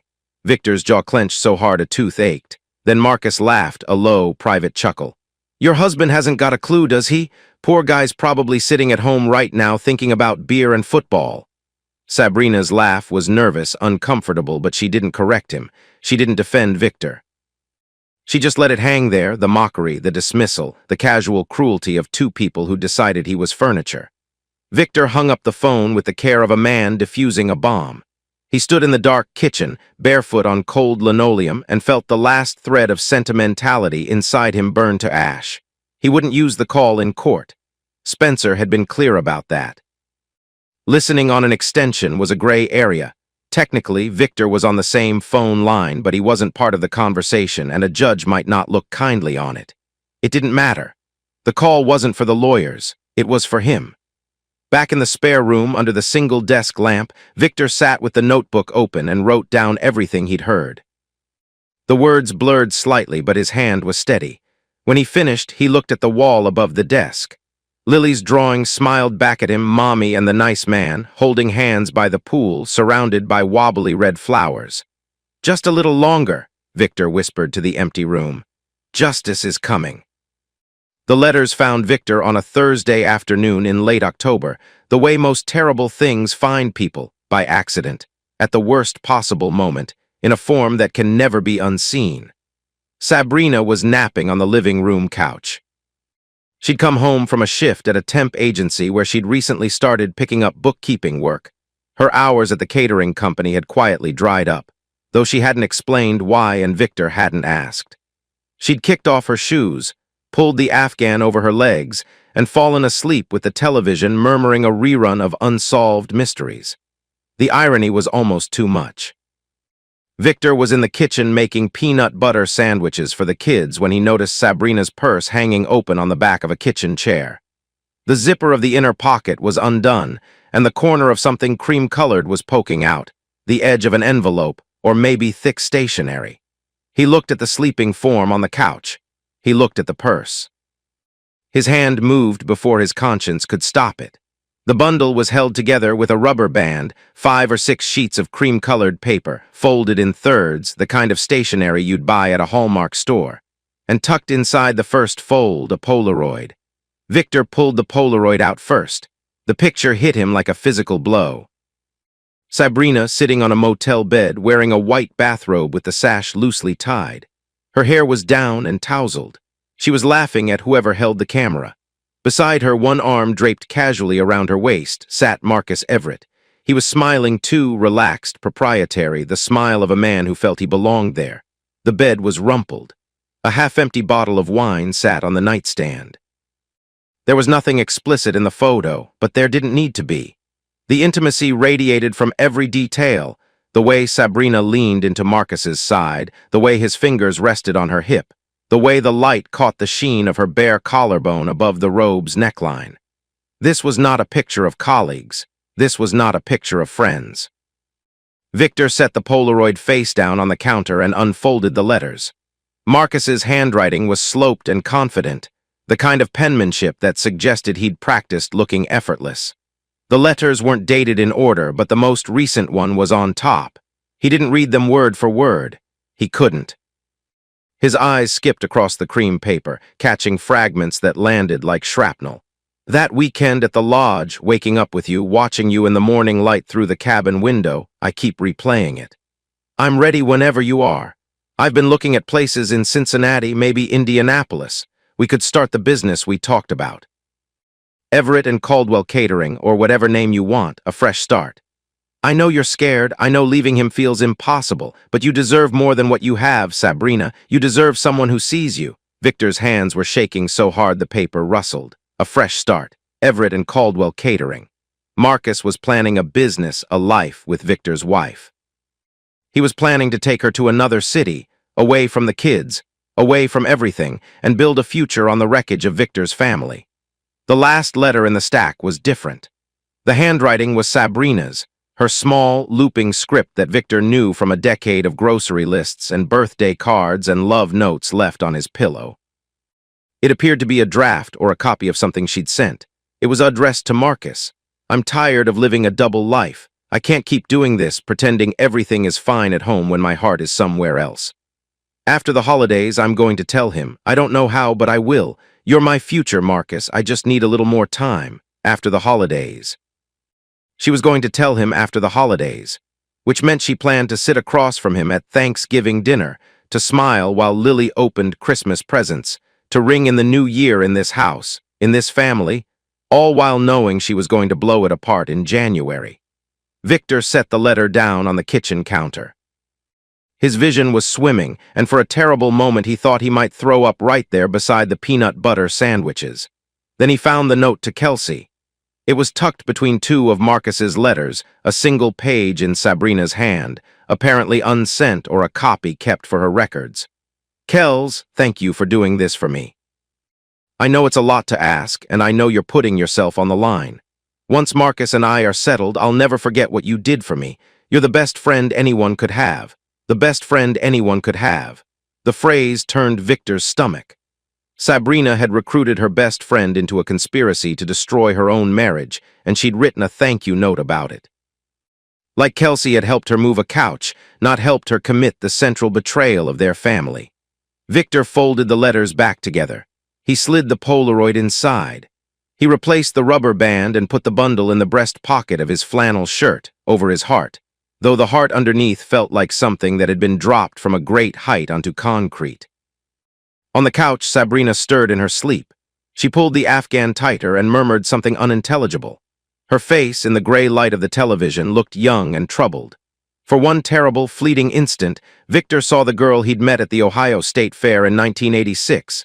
19, sun-freckled, laughing at a game booth, catching his eye across a crowd. That girl was gone. Or maybe she'd never existed. Maybe Victor had been in love with a version of Sabrina that was only ever a performance. He turned away from the couch and went to the kitchen to finish making the sandwiches. That evening, after the kids were in bed and the house was quiet, Sabrina found Victor in the kitchen. He was standing at the sink, hands braced on the counter, staring out the window at the dark backyard where the swing set stood like a skeleton in the moonlight. "Victor!" Her voice was tentative. She stood in the doorway, arms wrapped around herself in that self-protective way she'd adopted over the past weeks. "We need to discuss us." He turned around. He leaned against the counter and looked at her, really looked, the way you look at something you're trying to memorize because you know you're about to lose it. Her dark hair was pulled back in a messy ponytail. She wore an old sweatshirt of his that she'd claimed years ago. Her eyes were tired and frightened, and underneath all the fear, something else. Something that looked almost like relief at the prospect of this conversation finally happening. Victor asked the question simply, without anger, without accusation. Just a man standing in his kitchen at 9 o'clock at night, asking the only question that still mattered. "Are you in love with him?" Sabrina's breath caught. Her eyes went wide, not with surprise, but with the terror of being seen. Her mouth opened, closed, opened again. No words came out, but her eyes answered, the way they filled with tears, the way they dropped to the floor, the way her whole body seemed to deflate like the last bit of fight leaving a long, losing battle. Victor nodded. "Okay," he said, softly. Almost gently, which was the last thing either of them expected. Sabrina looked up, confused by the tenderness. She'd been bracing for fury, for shouting, for accusations, for the ugly, explosive confrontation she'd been rehearsing defenses against in her head for weeks. Not this quiet, devastating calm. "We'll talk soon," Victor said, "but right now I have some errands to run." He picked his truck keys off the hook, put on his jacket, and walked past her without touching her. At the kitchen doorway, he paused just for a beat and said, "Don't wait up." Then he was gone. Sabrina stood alone in the kitchen. The faucet dripped, the refrigerator hummed. And in the silence, she began to understand that something had just ended, something that couldn't be argued back into existence or smoothed over with tears. She didn't realize that Victor was already in his truck, driving north on I-71 toward Westerville, with a bundle of cream-colored letters in his shirt pocket, and the address of Marcus Everett's house memorized from the return address on the stationery. Leslie Everett opened the door on the second knock. She was 32, slight, with auburn hair cut short and eyes that were visibly swollen from recent crying. She wore a cable-knit sweater and jeans, and she held a dish towel in one hand as if she'd been interrupted in the middle of something domestic. Behind her, Victor could hear the television, the evening news, a weatherman forecasting frost, and somewhere deeper in the house, the babbling of a small child. She looked at Victor with the particular wariness of a woman who'd been expecting bad news and was now watching it stand on her doorstep. "Can I help you?" "I'm Victor Caldwell," he said, "Sabrina's husband." Leslie's hand tightened on the dish towel. Her face went through something quick and complicated: recognition, fear, then a hard settling like a door being bolted. "I think we should talk," Victor said. She didn't invite him in right away. She stood in the doorway, studying him, reading his face the way people read the sky before a storm. Then she stepped aside. "Come in." The living room was neat and modest, a couch with throw pillows, a bookshelf framed photos of a little boy with Marcus's dark hair on the mantel. The evening news murmured from a console television in the corner. The house smelled like chicken soup. Leslie sat in an armchair. Victor sat on the couch.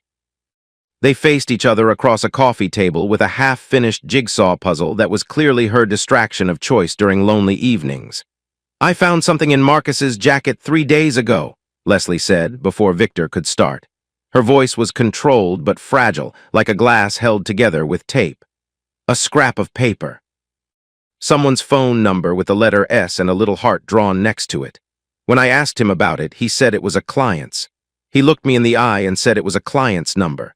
She paused. Her fingers worried the dish towel. "But I've been married to that man for 9 years. I know when he's lying. the same way you probably know when your wife is lying. Victor reached into his shirt pocket and pulled out two of the Ritz camera photographs. He placed them on the coffee table, face up between them. Marcus and Sabrina, embracing at the park, kissing under the lamp. Leslie looked down at the photographs. Her hand flew to her mouth.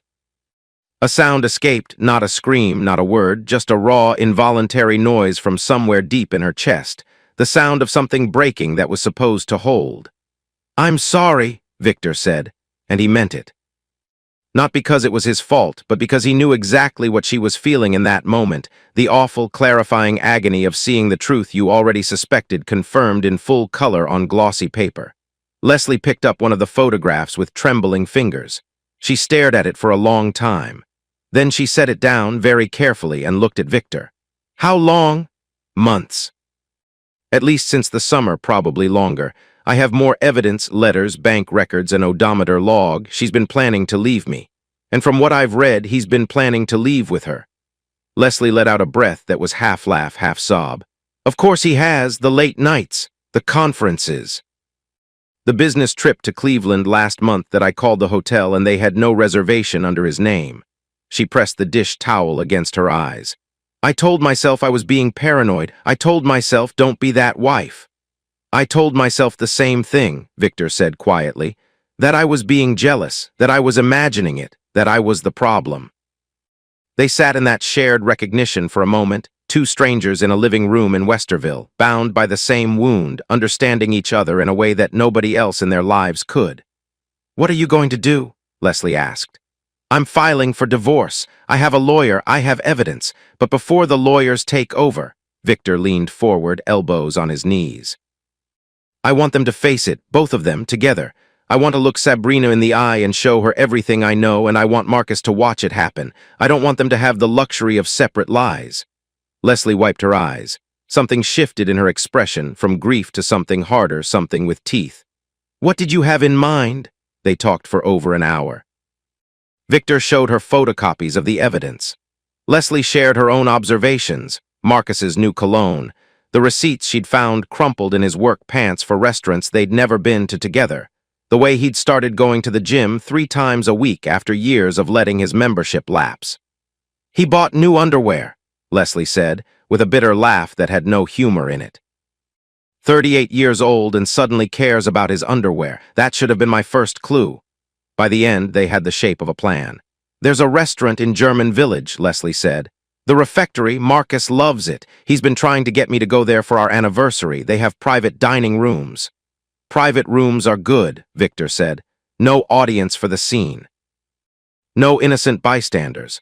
I invite Marcus. You invite Sabrina. Same night, same time. They walk in expecting dinner with their spouses. Instead, they walk into each other." Leslie nodded. Her eyes were red, but her jaw was set. Victor stood to leave. At the door, Leslie touched his arm, briefly, the way you might touch someone to make sure they're real and not something you dreamed. "Thank you," she said, "for coming here, for telling me the truth." "I wish someone had told me sooner," Victor said. "I figured the least I could do was not let you go through it blind." He drove home through the dark Westerville streets, past the neat subdivisions and the strip malls closed for the night. The truck's headlights carved tunnels through the darkness. The letters were still in his pocket, pressed against his chest. When he got home, Sabrina was asleep on the couch again, wine glass on the end table, this time with a dark ring of red at the bottom. The television was off. The house was silent except for the furnace ticking. Victor stood over her. He looked at her face, relaxed in sleep, the frown lines softened, the worry temporarily smoothed away. She looked beautiful, he thought, and the thought made him impossibly sad. He walked to the mantel. The wedding photograph was still there in its wooden frame, the two of them, young and certain, grinning outside the chapel on Broad Street. He lifted it carefully. He carried it to the hall closet. He set it face down on the shelf, behind the board games and the winter hats, and closed the door. Then he went to the kitchen. He sat in the dark at the table now, his war room, his command post, and he steadied his breathing and he thought about what was coming. 2 phone calls to coordinate, 1 restaurant reservation, 1 private dining room. 2 marriages meeting their end in the same candle-lit room on the same night. Victor sat in the dark kitchen until the furnace kicked off and the house fell truly silent. Then he went upstairs, checked on the sleeping children, and lay down in the bed that used to hold two people. He didn't sleep, but his mind was quiet. The trap was ready. Now he just needed to set it. The payphone at the Sohio station on Schrock Road smelled like motor oil and old rain. Victor stood in the metal and glass booth the next morning during his 15-minute break, feeding quarters into the slot with fingers still greasy from a conveyor belt repair. The November wind cut through his jacket. He could see the Anheuser-Busch plant across the road, steam rising from its cooling towers like a factory breathing. Leslie picked up on the second ring. She'd been expecting the call. "It's Victor." "I know, I recognize the static." A pause. He could hear her son babbling in the background, the clink of dishes. "I didn't sleep last night." "Me neither." "Is the plan still? Are we still doing this? Are you having second thoughts?" A long breath on the other end. "No, I just keep thinking about his face when he sees you, when he realizes." Another pause. "Yeah, I'm still in. What do we need to figure out?" Victor pulled the folded notepad page from his pocket, the one he'd scribbled on at 3 in the morning at the kitchen table. "The refectory, you said Marcus loves it. Can you make a reservation for Saturday night?" "Saturday, that's 4 days. The sooner the better. She's talking about leaving after the holidays. I'd rather not give her the chance." "Okay, Saturday, what time?" 7. Request a private dining room. Tell them it's a special occasion, anniversary, whatever works. You get there first with Marcus. "I'll bring Sabrina 10 minutes later." "How are you going to get her there?" Victor had thought about this. It was the part that required the most acting, and he wasn't sure he had it in him, but he didn't have a choice. "I'm going to tell her I want to talk, that I've been thinking about us, about our future. I'll suggest dinner, just the two of us, somewhere nice." She'll jump at it. She's been walking on eggshells for weeks, waiting for me to either explode or forgive her. If I offer an olive branch, she'll grab it. And if she suspects something? She won't. She wants to believe I'm coming around. It's the easiest lie in the world to sell, telling someone what they want to hear. Leslie was quiet for a moment. "Then you sound like you've thought about this a lot." "I've had a lot of sleepless nights to think in." They went over the details twice more. Leslie would arrive at 6:45, settle into the private room, order wine. Marcus would join her at 7. Victor and Sabrina would arrive at 7:10. The host would direct them to the same room. Victor would open the door, guide Sabrina inside, and the rest would unfold from there. "One more thing," Victor said. "Bring copies of whatever you have, anything that shows what they've been doing. Photos, notes, receipts. I'm bringing mine. When the door closes, I want every lie on that table where they can see it." "I'll bring the kitchen sink if I have to," Leslie said, and her voice was hard as January ice. Victor hung up and stood in the phone booth for a moment, watching the traffic on Schrock Road blur past. His breath fogged in the cold air. In 4 days, it would be over. One way or another, the pretending would stop. He went back to work. He replaced a bearing assembly on line 3. He ate his bagged lunch, turkey sandwich, apple, a thermos of coffee, sitting on an overturned bucket in the maintenance bay while Dustin sat on the one next to him. "Saturday," Victor said quietly. Dustin looked at him. "Saturday what?" "That's when we do it, the refectory, German village." Dustin set down his sandwich. "You're sure about this?" "I've never been more sure of anything." "What do you need from me? Can you and Karen take the kids Saturday afternoon? Keep them overnight?" "Done. And if something goes wrong, if I lose my temper and do something stupid, nothing's going to go wrong." Dustin's hand landed on Victor's shoulder, firm and certain. "You're not going to do something stupid. You're going to walk in there, look her in the eye, and show her what she did. Then you're going to walk out with your dignity. That's the plan. Stick to the plan." Victor nodded. The maintenance bay hummed with machinery around them. Somewhere down the line, a forklift beeped its warning horn. "Saturday," Victor repeated. He approached Sabrina that evening with the performance of his life. She was in the kitchen washing dishes, a task she'd taken over with renewed diligence since the tension began, as if domestic effort could compensate for what she'd broken. Victor leaned against the doorframe, hands in his pockets, and watched her for a moment. The overhead light caught the curve of her neck, the slight hunch of her shoulders. She looked exhausted. She looked guilty. She looked like a woman waiting for the sky to fall. "Hey," he said. She turned, a plate still in her hand, suds dripping onto the floor. "Hey, I've been thinking." He paused, let the silence do some work. We can't keep going on like this. The cold shoulder, the not talking. It's not good for either of us. It's not good for the kids. Sabrina set the plate in the rack slowly, her eyes searching his face for the trap. He made sure there was nothing to find, just a tired husband worn down, ready to bridge the gap. "What are you saying?" she asked carefully. "I'm saying let's have dinner, Saturday night, just us, somewhere nice. No kids, no arguing, no accusations, just a conversation about where we go from here." Her expression shifted. The wariness didn't leave entirely, but something else crept in underneath it, hope. Fragile, desperate, naked hope. The kind of hope that exists only because the alternative is too terrible to face. "Really? Really? I know a place in German Village we haven't been out together in."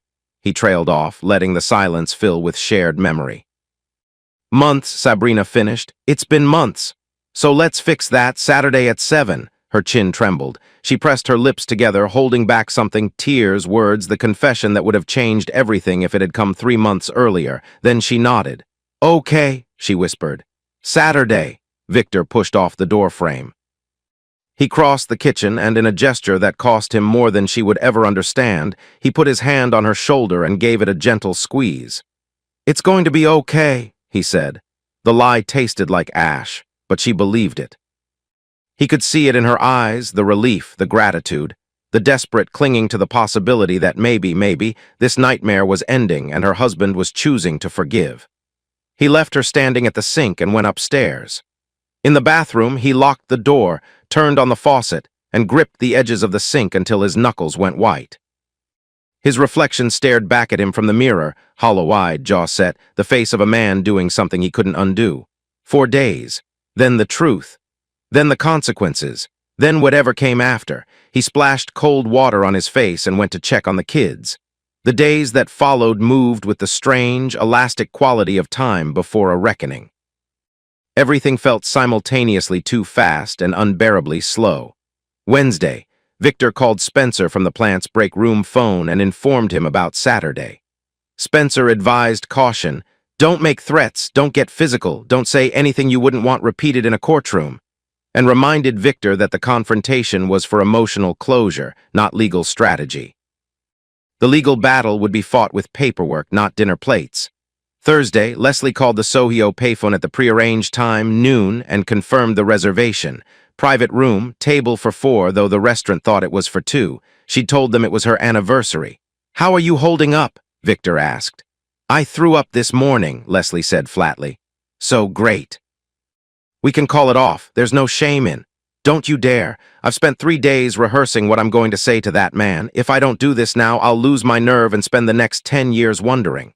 Victor didn't argue. He understood. Some wounds need to be opened before they can heal. Friday, Dustin picked up the kids after school for their sleepover at Uncle Dustin's. Lily was thrilled. Dustin's daughter had a Sega Genesis. Jacob was happy because Jacob was happy anywhere with a stuffed animal and a bottle. Victor kissed them both at the door and watched Dustin's minivan pull away with a wave. The house was very quiet after they left. Sabrina came home from her temp job at 5:30, looking lighter than she had in weeks. She'd gotten her hair done, Victor noticed immediately, trimmed and styled the way she used to wear it before the weariness of the past months had dragged everything into ponytails and unwashed buns. She was wearing a touch of makeup. She looked almost like herself again. "I thought I'd try to look nice for tomorrow," she said, a shy smile flickering. "You look good," Victor said.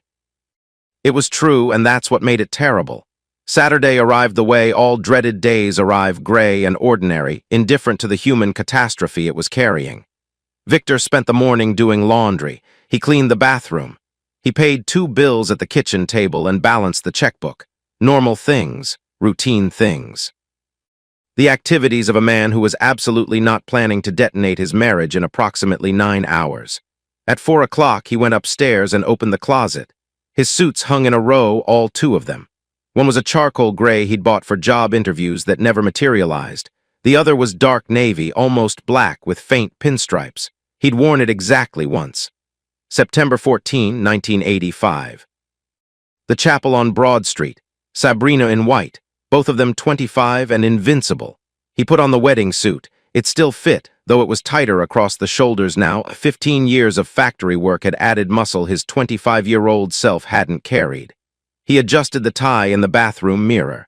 The man staring back at him looked like a stranger dressed for a funeral.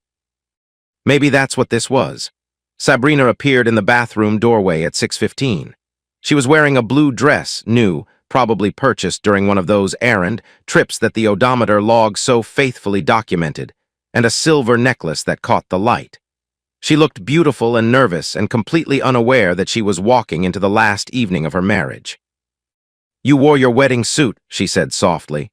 "Seemed right," Victor replied, her eyes glistened. She reached up and straightened his tie, her fingers lingering on his collar. The intimacy of the gesture, a wife fixing her husband's tie, the oldest domestic choreography in the world, hit Victor like a punch to the sternum. He held still and let her do it. "Ready?" he asked. "Ready." The drive to German Village took 20 minutes through Saturday evening traffic. The streets were wet from an afternoon rain, and the taillights of the cars ahead bled red across the asphalt like watercolors. Sabrina sat in the passenger seat of the Ford Ranger, fiddling with her necklace, looking out the window at the city sliding past. "It's nice of you to do this," she said, "taking me out." "I know things have been hard," Victor finished. "Hard, yeah." She was quiet for a moment. "I've missed this, just being us." Victor kept his eyes on the road. His hands were at 10 and 2, gripped tighter than it needed to be. In his jacket pocket, a manila envelope held the photographs, the letters, the bank statements, and placed on top like a crown on a coffin, Lily's crayon drawing. He'd taken it down from the spare room wall that afternoon, carefully removing the thumbtack, and slid it into the envelope with everything else. At a red light on 3rd Street, he glanced at the dashboard clock. 6:55. Leslie and Marcus should be arriving now. Leslie would be walking into the restaurant, heart hammering, checking her lipstick in the lobby mirror. Marcus would be parking the car, adjusting his jacket, maybe even whistling. Two people walking into a room they'd never walk out of the same way. Sabrina noticed him checking the time. "Are we late?" "No, we're right on time." The light turned green. Victor reached across the console and took Sabrina's hand. She squeezed back hard, almost desperately, and he felt her trembling. She thought he was forgiving her. The guilt of that deception was the worst thing Victor had ever carried. Worse than the affair. Worse than the business card and the receipt and the photographs. Because in this moment, holding her hand in the truck on a rainy Saturday night, he was doing to Sabrina exactly what she'd done to him, performing love while planning betrayal. The difference, he told himself, was that his betrayal was in service of the truth. Hers had been in service of a lie. He wasn't sure the distinction made it hurt less. The refectory sat on a quiet street in German Village, a converted church with stone walls and arched windows that glowed amber in the evening light. The parking lot was half full with the cars of Saturday night diners. Rain beaded on the windshield as Victor killed the engine. They walked to the entrance side by side, not quite touching. The host, a young man in a black vest, greeted them with a practiced smile. "Caldwell," Victor said, "we have a reservation." "Of course, right this way. You're in the garden room tonight, private dining." Sabrina glanced at Victor as they followed the host down a corridor lined with oil paintings and soft sconce lighting. "A private room?" she murmured. "It's a special night," Victor said. The host stopped at a heavy wooden door with a brass handle. "Here we are. Your other guests are already seated. Enjoy your evening." Other guests. Sabrina's brow furrowed. Other guests. "I thought it was just—" Victor opened the door. The room was small and warm, lit by candles and a brass chandelier. Dark wood paneling, white tablecloth, 4 place settings, a bottle of wine already open, and sitting at the table, wine glass in hand, looking up with an expression that was somewhere between fury and perfect composure, was Leslie Everett. Across from Leslie, half-turned in his chair with his back to the door, was Marcus. He must have heard the door open because he turned. And the moment his eyes found Sabrina standing in the doorway, the moment his brain registered who was standing behind her, his face went through something Victor would remember for the rest of his life. The color left Marcus's skin like water draining from a tub. His mouth opened. The wine glass in his hand tilted, and a rivulet of red ran down his wrist onto the white tablecloth, spreading like a stain. Sabrina made a sound, not a word, not a scream, just a sharp intake of breath, as if the air had been slapped from her lungs. Her hand jerked out of Victor's. She took one step backward, instinctively bumping into his chest. Leslie rose from her chair, slowly, the way a judge rises to deliver a sentence. Victor closed the door behind them. The click of the latch was the loudest sound in the room. 4 people, 2 marriages, 1 table, and nowhere left to hide. Nobody moved. The private dining room at the refectory held the 4 of them the way a jar holds lightning, sealed, pressurized, 1 second from shattering. Candlelight flickered across the white tablecloth. A bread basket sat untouched between the place settings. Somewhere beyond the closed door, a waiter laughed at something in the kitchen, and the sound felt like it came from another planet. Marcus was the first to break. He shoved back from the table, the chair legs shrieking against the hardwood floor, and stood with his hands raised like a man who'd just been caught reaching into a cash register.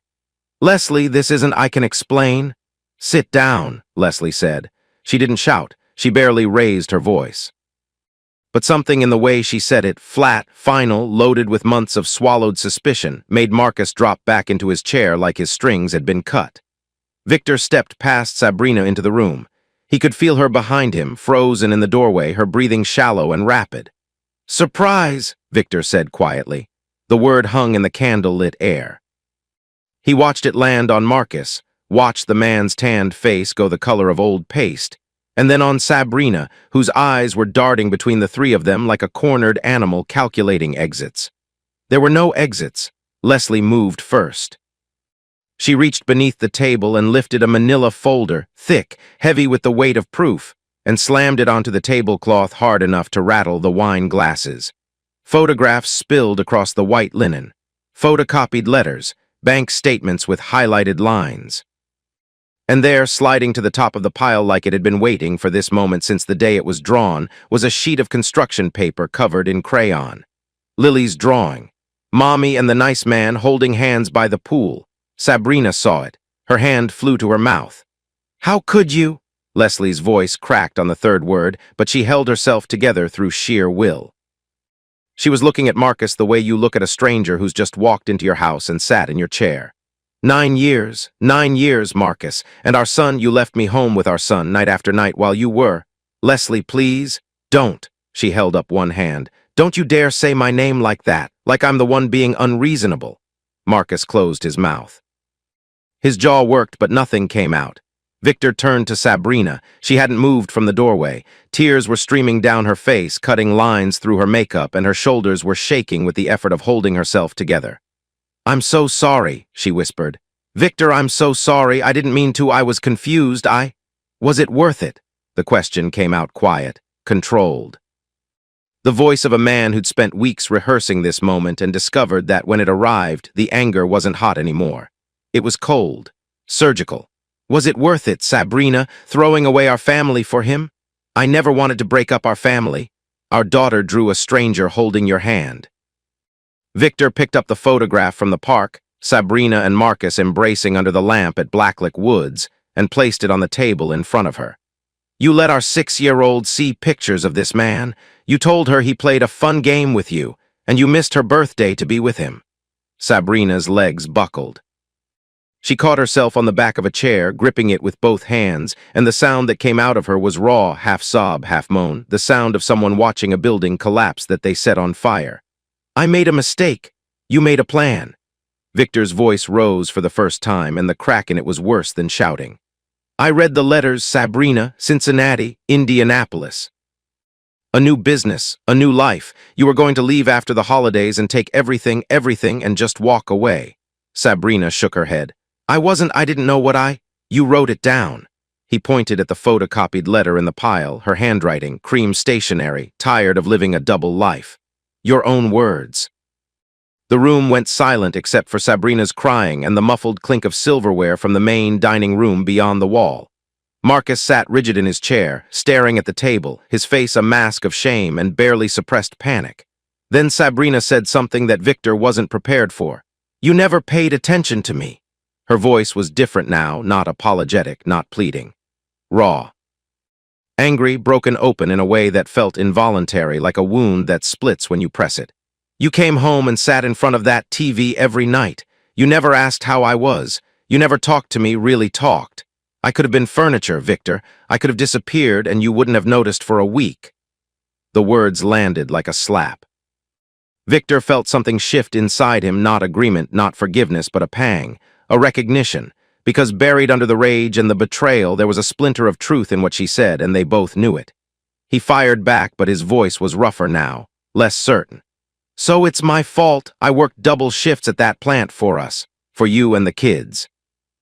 I broke my back so we could keep the house, pay the bills, put food on the table, and you repay me by sneaking off to some motel with—" "I'm not saying it's your fault." Sabrina's hands were shaking. "I'm saying I was lonely. I'm saying I was wrong. I'm saying—" She pressed the heels of her palms against her eyes. "I was scared and I was selfish, and I hate myself for it." The honesty of it, the ugly, unvarnished, self-lacerating honesty, sucked the oxygen from the room. Marcus chose this moment to speak. Maybe he thought it would help. It didn't. "Victor, I'm sorry." His voice was measured, deliberate, the voice of a man trying to sound reasonable while the world burned around him. "We never meant to hurt anyone. We fell in love. It just happened." Leslie turned on him with the force of a door slamming open. "Love? You want to call it that?" She was on her feet now, her chair knocked back, her voice trembling between fury and tears. "You lied to my face every single day. You left me home with our baby while you were in some motel room. You looked at me across the breakfast table every morning and lied." She leaned forward, both hands flat on the tablecloth. "Don't you dare use the word love in this room." Marcus shrank. Whatever bravado had carried him into that sentence evaporated under Leslie's glare, and what was left was a man who looked very small in a very expensive jacket. Victor turned back to Sabrina. His voice was quieter now. The anger had crested and was pulling back, leaving something worse in its wake, sadness, deep, exhausted sadness. "If you were unhappy," he said, "you could have told me. We could have tried to fix it, gone to counseling, talked to a pastor, or just parted ways, honestly, like adults." He gestured at the evidence scattered across the tablecloth. "But this, the lies, Kelsey, the letters. Planning a whole new life behind my back while I put our kids to bed every night." Sabrina couldn't look at him. "I was scared," she whispered. "And I was selfish." The room held still. Then Victor reached into his jacket pocket. He'd taken the wedding ring off before leaving the house, slid it from his finger in the bathroom while Sabrina was getting dressed, feeling the cool absence of it against his skin like a phantom limb. He'd carried it in his pocket during the drive, felt it pressing against his thigh while he held Sabrina's hand and told her it was going to be okay. Now he set the gold band on the table, right next to Lily's drawing. "I believe this belongs to you, Sabrina." She stared at the ring. Her mouth opened, but no sound came. Then a gasp, low and guttural, as if he'd driven something into her chest. "Please," she said, "please don't do this." But Victor was already done. The decision had been made weeks ago in a dark kitchen, staring at a legal pad. This was just the ceremony. Across the table, Leslie removed her own ring. She set it in front of Marcus without a word. Marcus reached for her hand. She pulled it away so fast her wine glass toppled, red spreading across the white linen like a bruise. 2 rings, 2 marriages, 1 table. Marcus stood abruptly, his face flushed. "You set us up," he snapped at Victor, his voice cracking with the desperate anger of a man who knows he's lost and wants to blame the referee. "This whole thing, the dinner, the room, you set us up." Victor's hand shot out and grabbed Marcus by the collar of his jacket. One motion, fast, hard, fueled by months of swallowed rage, and Marcus's back hit the wood-paneled wall with a thud that rattled a picture frame. "Damn right I did," Victor said, and his voice was a growl pulled from somewhere deep and primal. "And I'd do it again." Marcus's hands came up in surrender. His eyes were wide. He mumbled something, sorry, maybe, or please, and for one terrible second Victor's fist cocked back and the room held its breath. Then his eyes caught the crayon drawing on the table, the wobbly stick figures, the bright orange sun, Mommy and the nice man smiling their innocent smiles in a world where none of this had happened yet. Victor released Marcus's collar. He stepped back. His hand dropped to his side, fingers unclenching slowly, and something shifted behind his eyes from rage to grief to a resolution harder than either. Marcus slumped into a chair, rubbing his neck, defeated. The room went quiet. Leslie spoke first. Her voice was steady or close to it. "I'll see you in court, Marcus. We're done." She picked up her purse, walked past Victor with her chin high and her eyes bright with unshed tears, and left the room. The door didn't slam, it just closed. Somehow that was worse. Victor looked at Sabrina one last time. She was collapsed in a chair, face buried in her hands, her shoulders heaving. "I'll be in touch about the kids," he said. "For now, I think you should stay somewhere else." She looked up, reached for him. Her fingers grazed his sleeve. He stepped back. The distance between his arm and her hand was 6 inches. It might as well have been the Grand Canyon. He walked out. Behind him, he heard Sabrina call his name, once broken, trailing off into nothing, and then Marcus's voice, low and murmuring something that might have been comfort but sounded more like a man trying to save himself. Victor didn't look back. He stepped through the restaurant, past the host who was studying a reservation book, past a couple sharing dessert who didn't glance up, and out the front door into the night. German Village was quiet. The rain had stopped, but the cobblestone sidewalks were still wet, reflecting the street lamps in long amber streaks. The air smelled like wet brick and fallen leaves. From somewhere down the block, a car engine started and faded into the distance. Victor stood on the sidewalk. His chest heaved. His hands were shaking. His eyes burned and blurred, and he blinked hard once, twice, refusing to let the tears fall where anyone might see them. Then Leslie was beside him. She'd been waiting on the sidewalk, arms wrapped around herself against the cold, and when he came out, she turned to him with an expression that held no triumph at all. Just exhaustion, just the face of someone who'd done the hardest thing they'd ever done and was now standing in the wreckage of it. "Are you okay?" she asked. Victor almost laughed. "No, me neither." They stood there for a moment, two strangers bonded by the worst thing that had ever happened to them, shivering on a wet sidewalk outside a French restaurant in German Village while their marriages bled out in a private dining room behind them. "It's over," Victor said. He wasn't sure if he was talking to Leslie or to himself. "Yeah," she said. "It is." He walked to his truck. He sat behind the wheel for a long time before turning the key. The dashboard clock read 8:17, an hour and 17 minutes since he'd opened that door. It felt like a year. He drove home through the dark streets with the windows down and the November air cutting his face, and he felt something he hadn't expected. Not victory, not satisfaction. Just relief, enormous, bone-deep, devastating relief that the lying was finally over. The house was different now. Not in any way you could photograph. The walls were the same, the furniture hadn't moved, the faucet still dripped, but the air itself had changed. It was the kind of quiet that fills a room after someone leaves it for the last time. The absence of a voice. The absence of a presence. The absence of a lie you didn't know you'd been breathing. Sabrina moved out 3 days after the refectory. She came while Victor was at work, which they'd agreed on through Catherine because neither of them could stomach doing it face to face. When he got home that evening, the changes were surgical. Her side of the closet empty except for bare hangers. Her toiletries gone from the bathroom shelf, leaving a dust outline where her moisturizer used to sit. The romance novel she'd been reading, bookmark still in place, vanished from her nightstand. She left the wedding photo in the hall closet where Victor had placed it. She knew. The kids felt it before they understood it. Lily came home from school that Friday and went straight to the kitchen, calling for Mommy before she remembered. Victor watched her face cycle through confusion, realization, and then a carefully constructed acceptance that no 7-year-old should have to build. "Mommy's at Aunt Catherine's?" she asked. "For now, sweetheart. Mommy and Daddy need some time apart." "Is it because of the man from the pool?" The question knocked the wind out of him. He knelt on the kitchen floor and pulled her close, smelling her grape shampoo and feeling the fragile architecture of her ribs against his chest. "It's grown-up stuff, Lil. It's not your fault. None of this is your fault." She didn't cry. She just held her teddy bear tighter and asked if she could have macaroni for dinner. Victor made it, and they ate in silence while Jacob banged a spoon on his high chair tray, the one member of the family young enough to be untouched by what had happened. The fallout moved outward like ripples from a stone. At the catering company, the damage was swift and total. Leslie had gone directly to the boss the Monday after the confrontation, Diane Holloway, a sharp-tongued woman in her 60s who'd built the business from a single van and a commercial kitchen.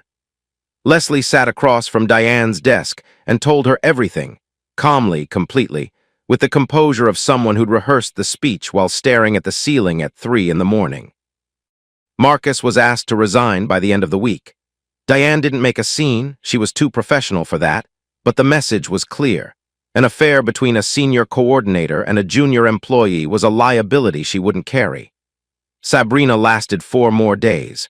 She tried to go in, tried to sit at her desk and answer phones and act like the whispers in the break room weren't about her. But the walls of that office had ears, and by Wednesday the receptionist was the only person who still said good morning. Sabrina quit on Friday. She left her name badge on her desk and walked to her car in the parking lot and drove to Catherine's and didn't come back. Dustin brought the news to Victor at the plant over lunch. "She quit?" Victor asked. "That's what Karen heard from her friend at the office." Dustin unwrapped his sandwich. "Marcus got canned, Sabrina bylaid, the whole place is buzzing." Victor stared at his thermos. He'd expected to feel satisfaction. Instead, he felt tired. "You okay?" Dustin asked. "I keep thinking about Lily asking me if it's because of the man from the pool." Dustin set his sandwich down. "What you say?" "What could I say?" They ate in silence after that. The bottling line hummed behind them, steady and mechanical, and Victor was grateful for the noise. The legal machinery started grinding the following week. Spencer filed the divorce petition in Franklin County Court on a Tuesday morning. Victor signed the papers at Spencer's cramped office on South High Street, the same desk where he'd first laid out Lily's drawing months ago. The pen felt heavier than it should have. "She'll be served at her sister's address," Spencer said. "After that, we wait for a response." "How long?" "Depends on whether she fights. If she doesn't contest the divorce itself, we can move fairly fast." Custody's the battlefield. The papers found Sabrina at Catherine's house on a rainy Thursday. Catherine called Victor that evening, her voice stiff with the awkwardness of a woman caught between her sister and her brother-in-law. "She signed them," Catherine said. "She's not going to fight the divorce." "And custody?" A long pause. "She wants to see the kids, Victor. She says she'll fight for that." "She can see the kids. I'm not trying to erase her, but they need stability, and right now stability is here." Catherine didn't argue. She just sighed, a sound that carried the weight of a family fracturing along lines no one had expected, and said she'd pass the message along. The weeks that followed were a strange kind of purgatory, not crisis, not peace.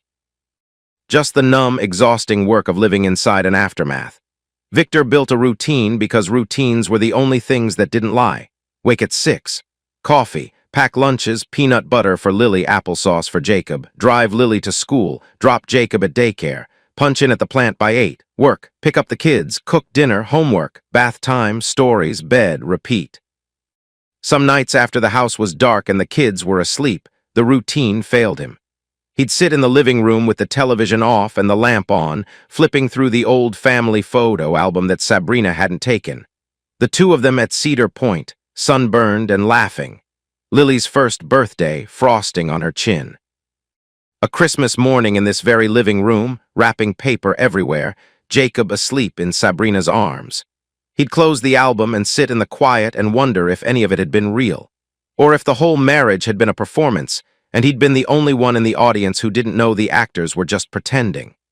Sabrina, to his grudging acknowledgement, showed up. Through Catherine, they arranged supervised visits every Sunday afternoon at Catherine's house, 2 hours. The first few were brutal. Sabrina's eyes were hollow, her clothes hung loose, and she held the kids with the desperate tightness of someone clutching the edge of a cliff. Lily was cautious around her, polite but guarded, which was somehow worse than anger. Jacob, too young to understand, just wanted to be held. Victor didn't stay for the visits. He dropped the kids at Catherine's front door, exchanged a nod with his sister-in-law, and drove around the block until it was time to pick them up. He couldn't sit in the same room as Sabrina yet. The wound was too fresh, and the walls of Catherine's living room were too thin for the things he might say if the silence got heavy enough. 6 weeks after the refectory, Victor met Kelsey again. Same Denny's, same booth, same Hamilton Road traffic visible through the window. But the season had changed, bare trees now, the sky the color of dishwater, and so had Kelsey. She looked thinner, older. The big earrings were gone, replaced by small studs that didn't jangle. "Thank you for meeting me," she said. Her coffee sat untouched, the same way Victor's had sat the first time. "You said you wanted to talk." I wanted to say again that I'm sorry. I know I said it before and I know it didn't mean much, but I've had time to think and—" She pressed her lips together. "I was wrong. I knew it was wrong when I made that phone call. I just told myself it wasn't my business. It became your business when you lied to me. I know." She wiped her eyes with a paper napkin from the dispenser. "I lost friends over this. People look at me like I'm the one who— I'm not asking for sympathy. I'm just saying I understand what I did now. And I'm sorry." Victor looked at her. He saw a woman who'd made a choice and was living with it, the same way everyone involved was living with their choices now. He didn't hate her. He wasn't sure he'd ever hated her, just been hurt by her, which was different and somehow harder to resolve. "I appreciate you saying that," he said. "I can't tell you I forgive you, not yet, maybe not for a long time, but I appreciate it." Kelsey nodded. She picked up her coffee, sipped it, set it down. They sat for a few more minutes talking about nothing consequential, the weather, the construction on Hamilton Road, and then Victor paid for both coffees and left. In the parking lot, he sat in the Ranger and noticed something. He wasn't angry. He wasn't relieved. He was just done. Done with the lies, done with the confrontations, done with the part of the story that required him to be a detective and an avenger and a wronged husband. All of that was finished now. What was left was the harder thing, being a father, being a person, figuring out what came next. Marcus disappeared in December. Leslie told Victor during one of their phone calls they still spoke every week or two, brief and businesslike, updating each other on legal timelines. "He moved," Leslie said, her voice flat. "Somewhere downstate, his cousin's place, I think. He didn't leave a forwarding address for me, just for the court." "How does that make you feel?" "Relieved." A pause, and angry that I'm relieved. "Because our son is going to grow up asking where his father is, and I'm going to have to figure out what to tell him," she exhaled. "But at least the lying is over." "Yeah," Victor said, "at least that." He hung up and looked at the kitchen wall where the calendar hung. December 1995. The holidays were approaching, the first without Sabrina. Lily had asked if Mommy could come for Christmas morning. Victor hadn't answered yet. He wasn't sure of the answer. But he was sure of this. The dominoes were done falling. The wreckage was mapped. Every person who'd been standing when the first lie was told had either moved or changed or crumbled. And now, in the strange, heavy stillness that follows a storm, the slow work of rebuilding could begin. Spring arrived in Columbus the way it always does, reluctantly, with cold rain and mud before the first real warmth, the trees along High Street budding with a stubbornness that felt almost defiant. By April of 1996, the world had moved on from the autumn that destroyed Victor Caldwell's marriage. The holidays had passed. A new year had started. The seasons had turned. But the law moves at its own pace, and on a Tuesday morning in late April, Victor walked into the Franklin County Courthouse in the same dark suit he'd worn to the refectory and to his wedding before that. The suit was becoming a uniform. He was tired of wearing it. The courtroom was smaller than he'd expected. Not the grand, wood-paneled chambers from television, just a functional room with fluorescent lights, a judge's bench on a low platform, 2 tables facing it, and rows of hard-backed chairs for observers. The American flag hung limp in the corner. The clock on the wall ticked audibly, a sound Victor was learning to associate with the most important moments of his life. Spencer was already at their table, organizing papers into folders with the unhurried precision of a man who'd done this 100 times. He nodded when Victor sat down. "How are you feeling?" "Like I'm about to throw up." "Good. Means you're taking it seriously." Spencer straightened his tie. "Remember, answer what's asked, don't volunteer extra, and whatever she says on that stand, keep your face neutral. The judge is watching you as much as her."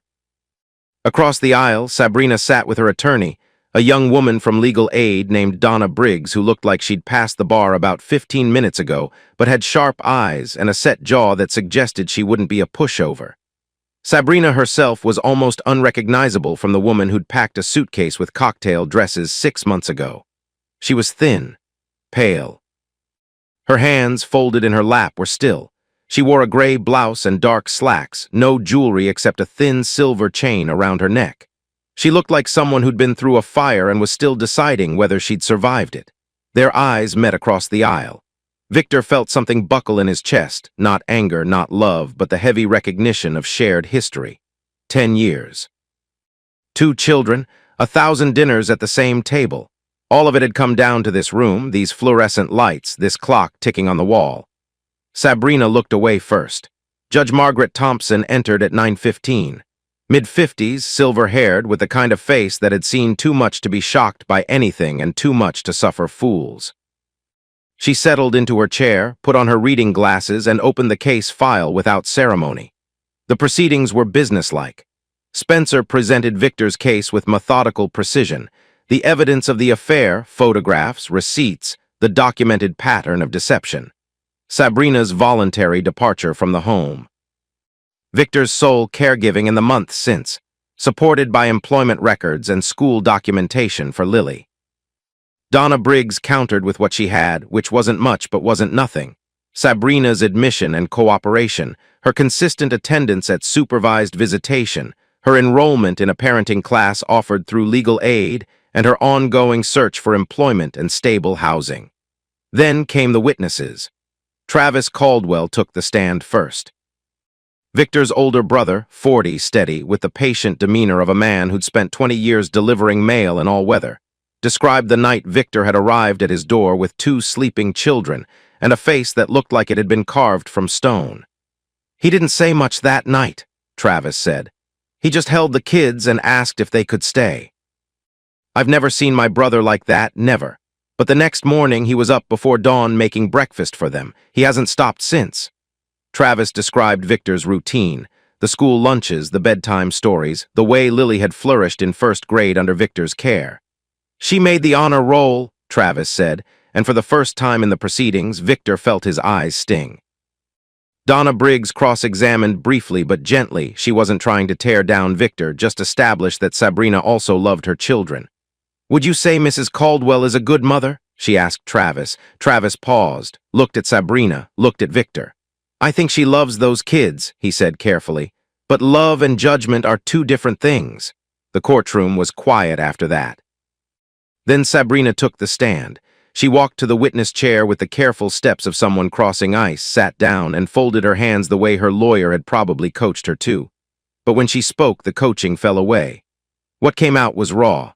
"I had an affair," she said. "For months. I lied to my husband. I lied to my children. I lied to my friends.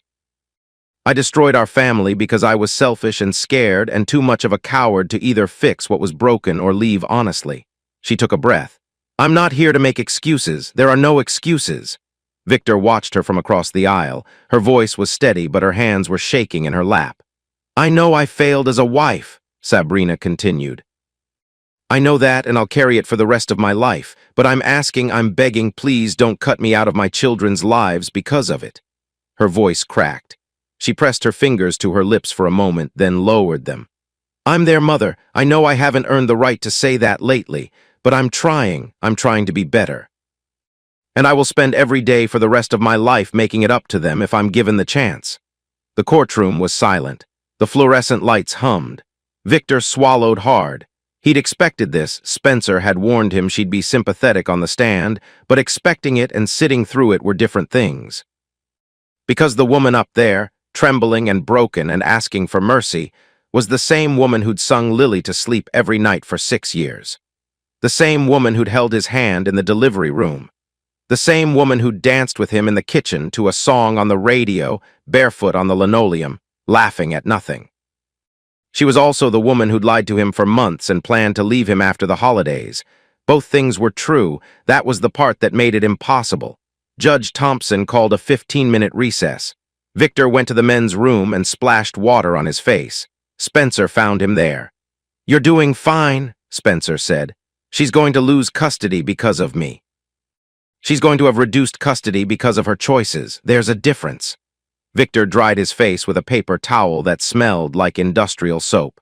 "Is there?" Spencer didn't answer that. The ruling came at 11:40. Judge Thompson removed her reading glasses, set them on the bench, and spoke directly and without embellishment. Primary physical custody was awarded to Victor.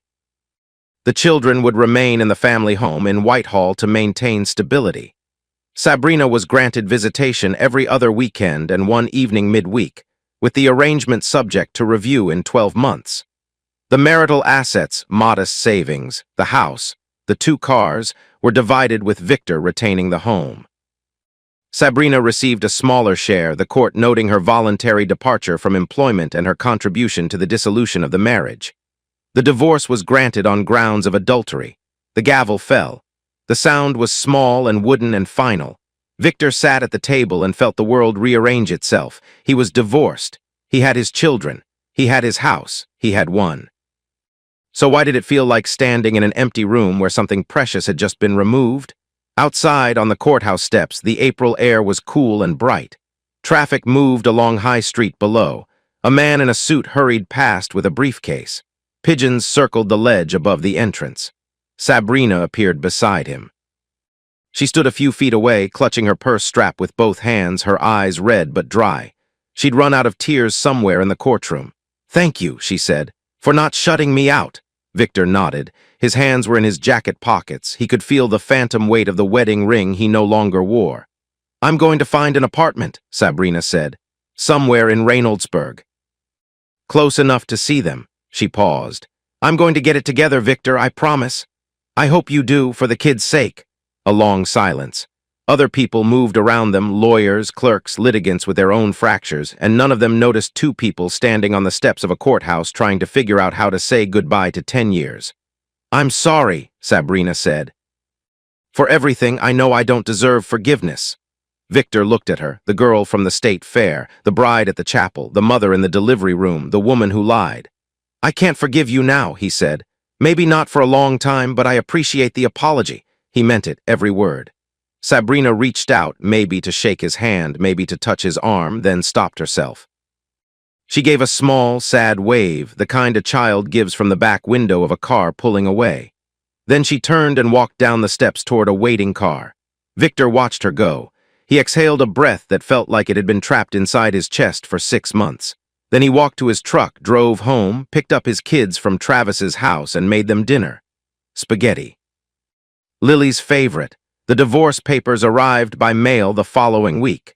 Victor signed them at the kitchen table after the kids were asleep, using the same ballpoint pen he used for grocery lists and permission slips. The house was quiet. The kitchen light was yellow and warm. He looked at the papers, the legal distillation of a marriage, reduced to clauses and signatures, and filed them in the drawer with the utility bills. Then he turned off the light and went upstairs. The mismatched socks were the beginning. It was a Wednesday in early September, 6 weeks after the divorce was final, and Victor had sent Lily to school wearing one white sock and one that was pink with small purple stars. He didn't notice until she came home that afternoon and announced, with the withering authority of a 7-year-old, that Amanda Kowalski had pointed it out at lunch. "Daddy," she said, hands on her hips, "you have to check." "I thought I did check." "You didn't check good enough." He started checking better. He also started packing snacks, granola bars, apple slices, once a heroic attempt at homemade cookies that came out flat and vaguely burnt, but which Lily declared the best cookies ever with the generous dishonesty of a child who loves her father. By October, he'd found a rhythm. Mornings were still a scramble: coffee, lunches, shoelaces, Jacob's shoes which the boy removed and hid at every opportunity, but the panic had faded into something closer to competence. He could pack 2 lunches, pour 2 bowls of cereal, and locate a missing shoe in under 15 minutes. He considered this a personal record. The house was different now, in ways both painful and quietly liberating. The kitchen radio played the morning news instead of the silence that used to stretch between him and Sabrina over breakfast. The bathroom counter held 1 toothbrush. The closet held only his clothes, arranged in the haphazard manner of a man who'd never had to think about closet organization because someone else had always done it. He missed her. Not often. Not the way he had in those first terrible weeks. But sometimes, pouring coffee into a single mug, or hearing a song she used to like on the radio, or watching Lily brush her hair with the same gesture Sabrina used, the ghost of the old life would pass through the room, and Victor would feel it brush against him like a curtain in an open window. Then it would pass, and he'd make breakfast. Travis was the one who suggested the group. "There's this thing at my church," he said one Sunday after dropping off the kids. They were standing in Victor's driveway, breath visible in the October chill. Wednesday nights, support group for divorced folks. I know some people who go, they say it helps. I'm not really a group kind of guy, Travis. You're not really a divorced kind of guy either, but here we are. Victor looked at his brother, steady, patient, the kind of man who delivered bad news and good news with the same even tone, and recognized the expression. Travis wasn't going to push, but he wasn't going to let it go either. One meeting, Victor said. That's all I'm asking. The Methodist church off Broad Street had a basement that smelled like floor polish and burnt coffee. 12 folding chairs arranged in a rough circle on linoleum tile. A table in the corner with a coffee urn, a sleeve of styrofoam cups, and a package of store-brand cookies that nobody ate. Victor sat in the chair nearest the door, escape root instinct, and spent the first meeting saying nothing. He listened to a woman describe finding her husband's second cell phone. He listened to a man talk about explaining custody schedules to a 5-year-old. He listened to a grandmother raising her grandchildren because both parents had imploded. He went back the next Wednesday, and the one after that. Somewhere around the 4th meeting, he opened his mouth and told the circle about a crayon drawing of a stick-figure man holding his wife's hand by a pool, and how his 6-year-old daughter had unknowingly cracked open the biggest lie of his life. When he finished, the room was quiet, and the woman across from him, a school teacher with kind eyes and brown hair pulled back in a clip, nodded once slowly, as if she understood exactly what that silence after a confession costs. Her name was Rachel Harper. She was 32. She taught 3rd grade at an elementary school in Clintonville. Her divorce had been finalized the previous year, no affairs, just a slow erosion that she described once to the group, as waking up one morning and realizing we'd become really polite roommates. Victor didn't talk to her much at the meetings. A nod. A brief exchange over the coffee urn about the Buckeyes season. The kind of interaction that exists in the space between strangers and acquaintances, where both people are aware of the other, but neither has a reason to close the distance. The reason came on a Friday evening in late October, when Dustin and his wife Corinne dragged Victor to a community theater production in the short north. It's a comedy, Corinne said firmly, in a tone that suggested Victor's participation was not optional. You need to laugh. When was the last time you laughed? Victor couldn't remember. The playhouse was small, a converted storefront with folding seats and a stage the size of a generous closet. The production was a farce involving a missing cat, a case of mistaken identity, and a priest with a secret. It was silly and loud, and exactly the kind of thing Victor would normally have no patience for, but something about the darkness of the theater and the anonymity of the audience loosened something in him. And by the second act, he was laughing hard enough that Dustin elbowed him and whispered, "See, you're not dead yet." During intermission, Victor went to the lobby for popcorn and found himself standing next to Rachel Harper. She looked different outside the church basement, hair down, a green sweater instead of the practical blouses she wore to meetings, a smile that was wider and more relaxed. She was holding a bucket of popcorn already. "Victor Wright," she said, "from Wednesday nights." "That's me." "Are you enjoying the show?" "More than I expected. You?"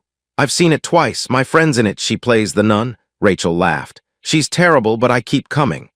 They walked back into the theater together, and when they sat down, there was exactly one empty seat between them. By the 3rd act, the shared popcorn bucket had migrated to that empty seat, and neither of them mentioned it. After the show, they stood in the lobby while Dustin and Corinne chatted with another couple, and then they stood in the parking lot while the night air got cold enough that Rachel pulled her sweater tighter around her shoulders. They talked about the play, then about the group, then about their kids, then about the specific loneliness of eating dinner alone in a house that used to hold a family. The conversation was easy in a way Victor hadn't experienced in a long time, unguarded, unhurried, without the constant background hum of suspicion that had soundtracked the last year of his marriage.